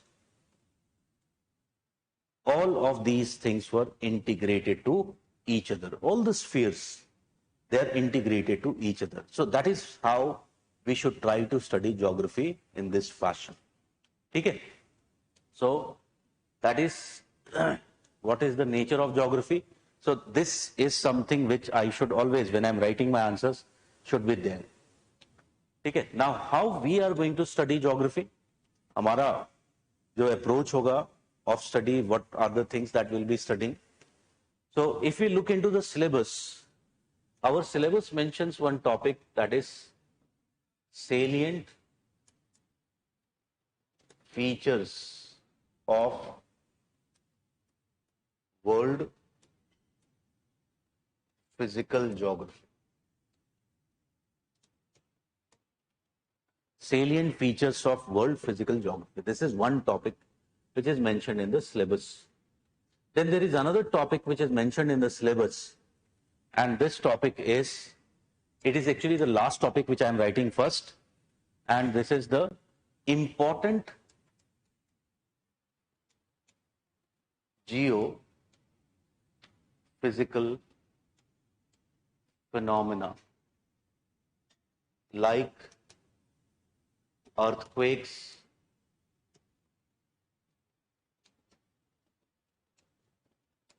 volcanoes, floods, etc. and changes in the critical geophysical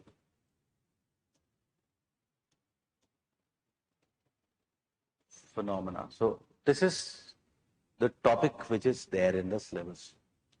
Okay? So now tell me, first part is saying salient features of world physical geography.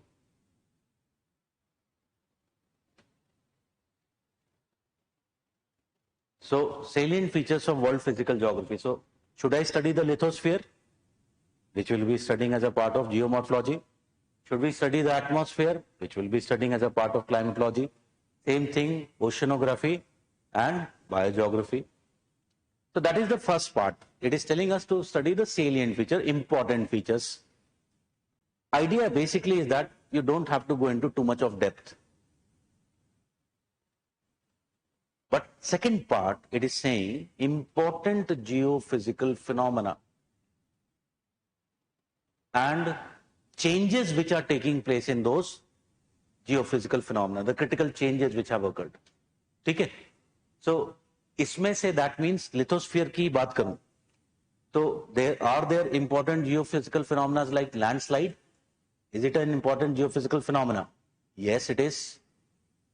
Similarly, if I talk about atmosphere, are there important geophysical phenomena like cyclones? I should know about that.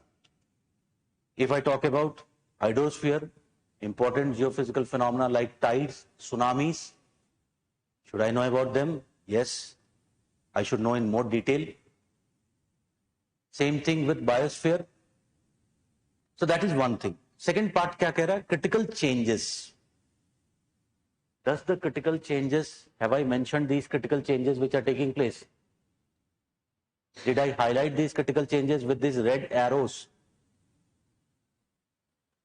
So there are the critical changes which are occurring. Okay? So this is going to be the core theme from where the questions are going to be asked. So that means we will be studying the 4 parts, that is geomorphology, climatology, oceanography and biogeography. But मैं biogeography को क्या करता हूं, I just don't teach it with physical geography in GS. I combine the biogeography with environment ecology because there is too much overlapping. So better that biogeography should be treated with environment and ecology. Okay? So these three and the changes which are taking place. So how human beings have introduced changes in the lithosphere. How human beings have introduced changes if you talk about in the atmosphere. And this changes also at global level, at regional level, and at even local level. What human beings have done with the hydrosphere? Like for example, if you open the atlas, go home and open the atlas. In Central Asia, you know where is Central Asia? You'll be finding that there is a small sea mentioned. Okay? This, like this, it will be mentioned, and it would be like this. So this sea is Aral Sea. A very good testimony of what has happened. When I was in my school in 90s, and the atlas of that time, it used to fully show the Aral Sea. But the atlas that is coming today, it is showing the Aral Sea like this. So what has happened? Aral Sea, it is a lake essentially, it has shrunk in size. It has become dried, it has become small. And why it is so? Because actually this was fed by two rivers. There is Sir Darya and there is Amu Darya. And this area, the people earlier were nomads, wanderers. But with the occupation of Soviet Union of this area, ultimately people began to practice settled agriculture.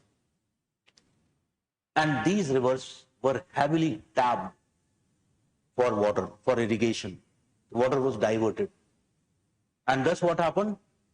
Now less water was feeding the Aral Sea. So over a period of time, what has happened? It has got dried up. Okay? So what are the changes at global level we are introducing?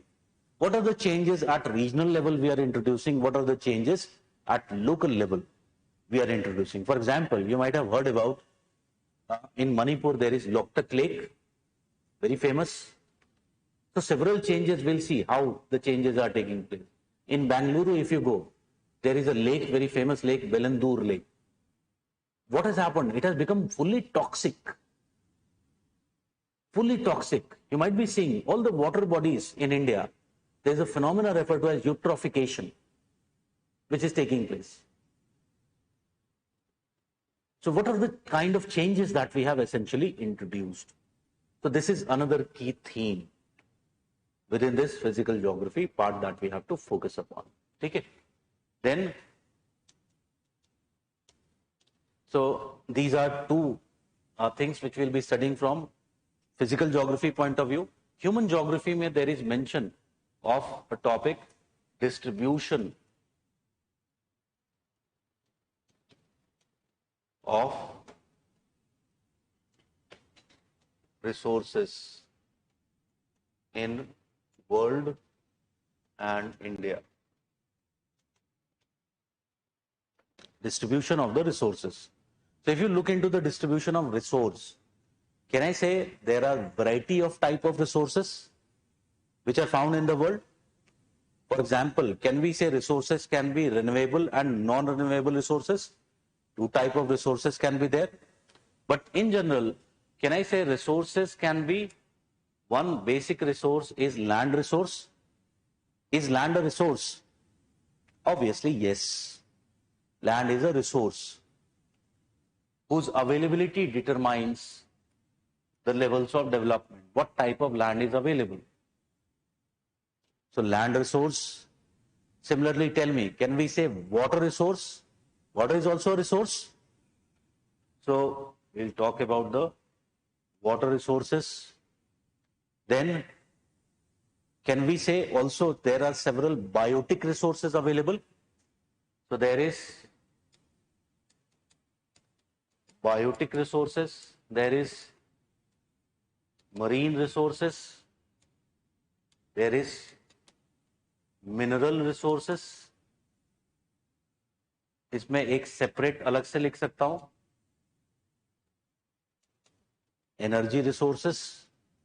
All of these have to be prepared for the exam point. ठीक है. So again we will see that there will be factors which will determine resource availability and all those, whether it is renewable, whether it is non-renewable, what are the problems taking place in resource. For example, today you see in the world you will be finding there is arable land has become very less. And this is one problem that we are facing. Population is growing, but the arable land is not. So the questions are being asked, what will happen with the future food security? Several of our activities is doing what? It is making the land which was arable more degraded. In fact, there is an increasing phenomena, सुना होगा शायद तुम लोगों ने, which we call it as desertification. ठीक है? The land is getting degraded and becoming like a desert. So again, likewise, we will see. So all these are the topics which have to be covered. Then, if you talk about another topic is factors affecting distribution of primary,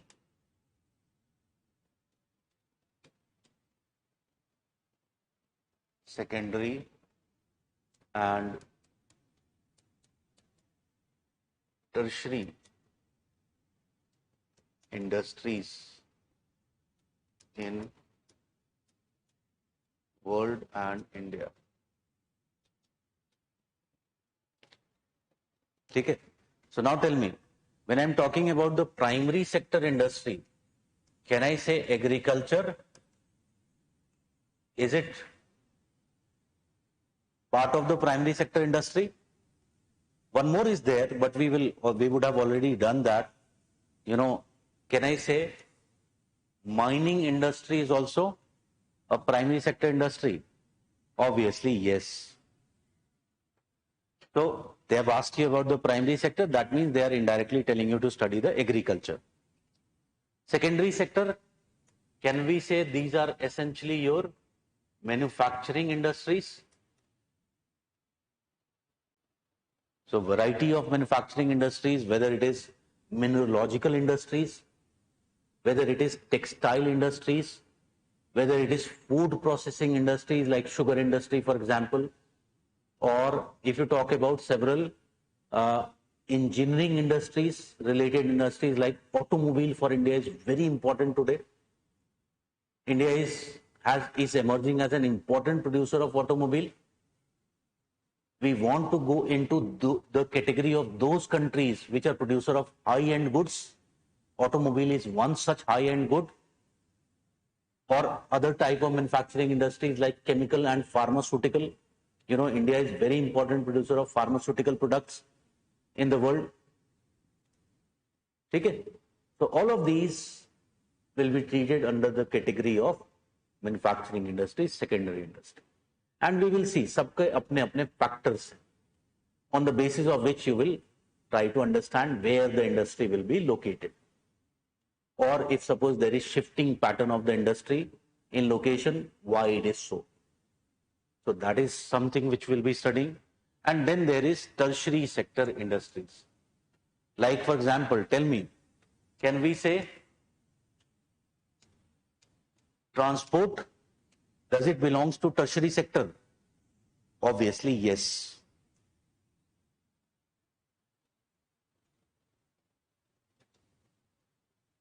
Tourism, does it belongs to tertiary sector? Yes, it belongs to the tertiary sector. My logic tells me that this is the two major industries which they will be asking you in the examination. Otherwise, tertiary sector is very huge, software industry, banking, etc. So many. Education is also a part of, if you talk about the tertiary sector industry.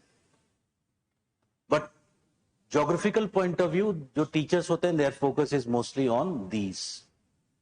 ठीक है, at best, software, etc. you can add.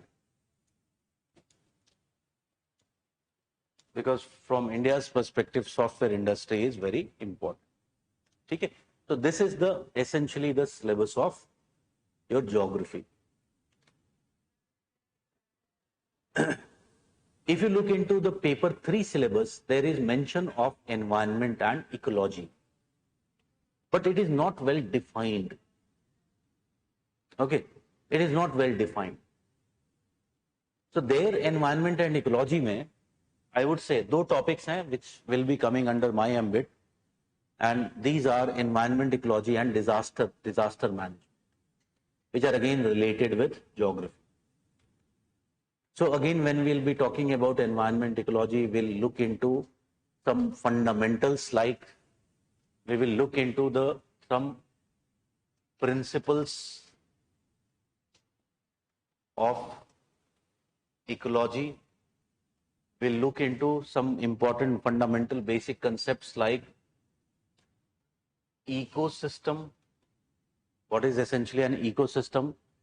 When we are studying ecosystem, here we will also talk about the biomes. Various biomes are found on the surface of the earth. Okay. Then if you talk about other things, we'll be talking about like biodiversity. Since I will be treating the biogeography here only, so we will also talk about soil. So soil geographies also we'll be talking about here. What are the various soils in the world, soil degradation, their management, all those aspects will be covered here. Okay. Once we have done with the basic things, we'll see what is biodiversity, the 3 types of biodiversity, for example, what is the concept of ecosystem, succession, everything will be done in these major heads. Once we have done here, then our task becomes study of the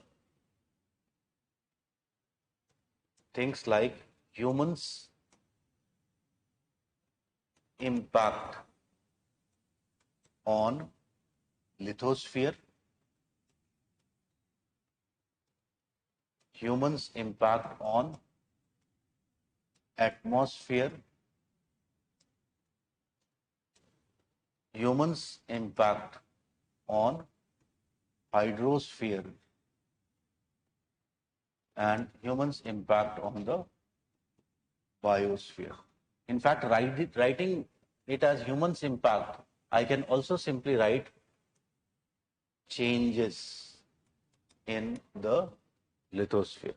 It will be more appropriate, because changes which are taking place in them, they are not just result of human activity. There are also some kind of natural changes which are also taking place. Okay. So with this, what will happen? In this manner, we will be completing our environment and ecology. So within these broadheads, everything will essentially come under. Then there are some miscellaneous topics which are being asked in recent times in the examination. Like, for example, if you talk about one topic which is very clearly asked these days is the topic of agriculture. Even in environment, they are asking agriculture, for example. So new agricultural technologies which are more eco-friendly. That is one type of question almost every year, at least prelims में एक question आ जाता है. ठीक है? So this is the part of the environment and ecology. Then comes one more thing that is to be considered is disasters and disaster management. So we'll talk about what essentially is disaster. We'll see the meaning of disasters. So disasters, and another term is hazard. So what is the meaning of them? What is the difference between these two terms, for example? Then once we are done with this, we'll talk about what is disaster management cycle. Disaster management cycle. Then we'll also look into India's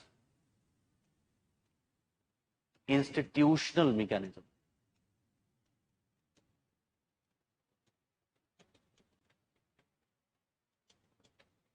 Of disaster management. What kind of institutional mechanism which we have created.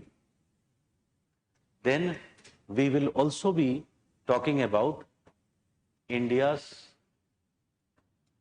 vulnerability profile. So how much we are vulnerable to variety of type of disasters, whether it is the natural disasters or human-made disasters. You can understand there can be two type of disasters. So how much we are vulnerable to these disasters. So there we'll look into variety of type of disasters like floods, droughts, earthquakes, tsunamis, landslides. So variety of type of disasters we'll be talking about, even like industrial hazards. So several type of we'll talk about. So India's vulnerability profile. Like for example, अब देखो इस साल did we found that there was in very recent times there was a big train accident? अभी हुआ है. So can we say, is it all train collisions can also be considered as a hazard? Yes, they are considered by the Disaster Management Authority as hazards. So can a human-made disaster be a subject point of question this year? There is very high probability. Okay. So again, we'll look into the vulnerability with respect to variety of disasters. And then essentially, once we are talking about the vulnerability of disasters, you know, disaster management cycle, there are 3 stages of this stage. One is the pre-disaster stage, activities which has to be done. Then it is the during disaster stage, and then there is the post-disaster stage. So we will look into from this perspective what we should do for the pre-disaster stage, what are the things which we have done, what are the shortcomings. Similarly, there is the during disaster and ultimately the post-disaster. So for example, when we are talking about post-disaster, can you understand? Modi ji has been criticized in recent times by many for saying these words, Apada mein avsar. Have you heard about this? That there is opportunity in every disaster. Actually, he is not wrong. There is opportunity in every disaster. Once a disaster happens, can we say the status quo is broken? Earlier, people might not be worrying about that disaster, but after that, there will be worry. Earlier, suppose there was a building, and before that, nobody was concerned about that building, but in disaster, that building fell. Before the disaster, you are not willing to repair that building, to make it stronger. But in the disaster, as it fell, can I say, have you got the opportunity to build a strong building, a new building which will be built? Can we say that we can follow all the norms and guidelines? So always in life, there will be two faces of the coin, good and bad. So in disasters also, there is bad, but there is also a good. Why? Because it gives us opportunity for new type of development. So that is the core of your post-disaster management stage. So what are the steps we take, what has to be done, everything we'll be talking about. So this is the disaster and disaster management and how it is designed and how I'll be taking. Okay, so that is how we'll be moving on. If you have any questions, you can ask me now before we wind up the class. I hope you enjoyed the class.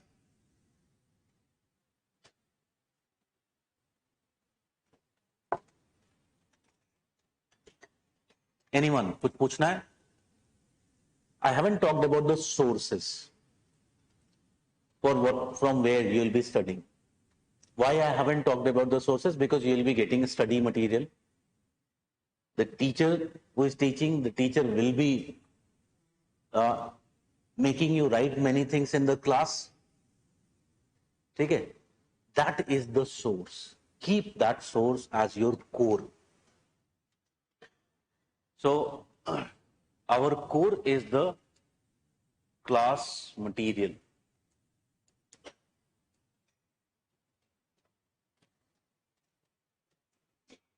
और believe me, अगर कोई student जो है वो इतना भी पढ़ लेना बहुत होता है. It is actually quite enough. No doubt, we want to further enrich it. We will add layers. And one layer which can be added is NCERT. It is possible that some facts and figures can be missed in the class. Explanations के term में नहीं चाहिए NCERT. We don't have to look in terms of explanations. But some facts and figures we can miss because the classes, there is limited time in which we have to complete.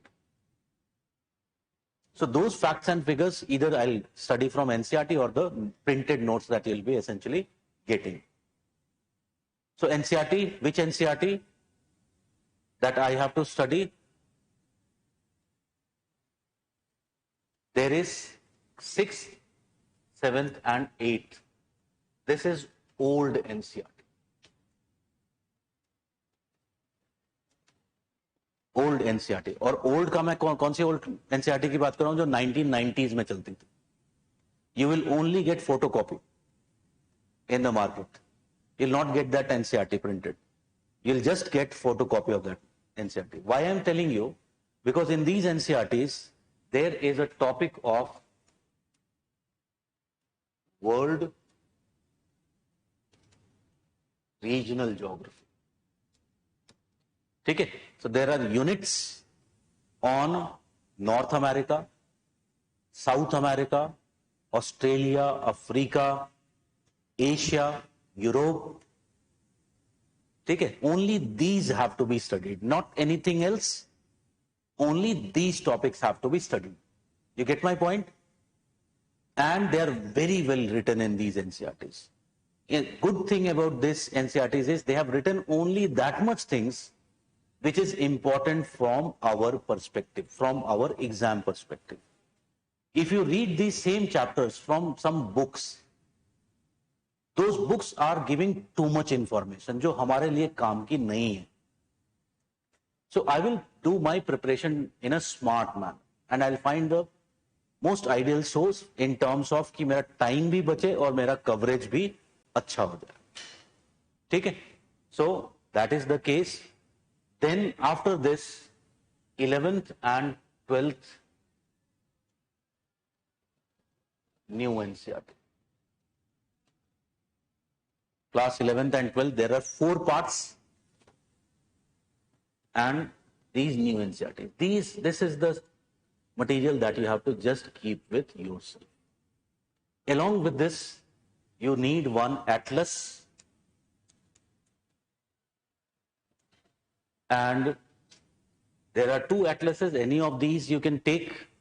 One is Orient Black Swan.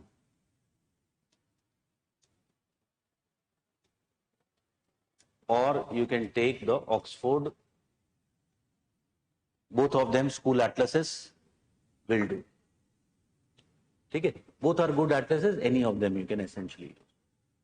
So this is the only thing that you need. Everything else will be done in the class. Okay? So no questions? Okay. Very good. So we'll stop for today. Goodbye. Take care. We'll meet in the classes whenever my classes will be scheduled.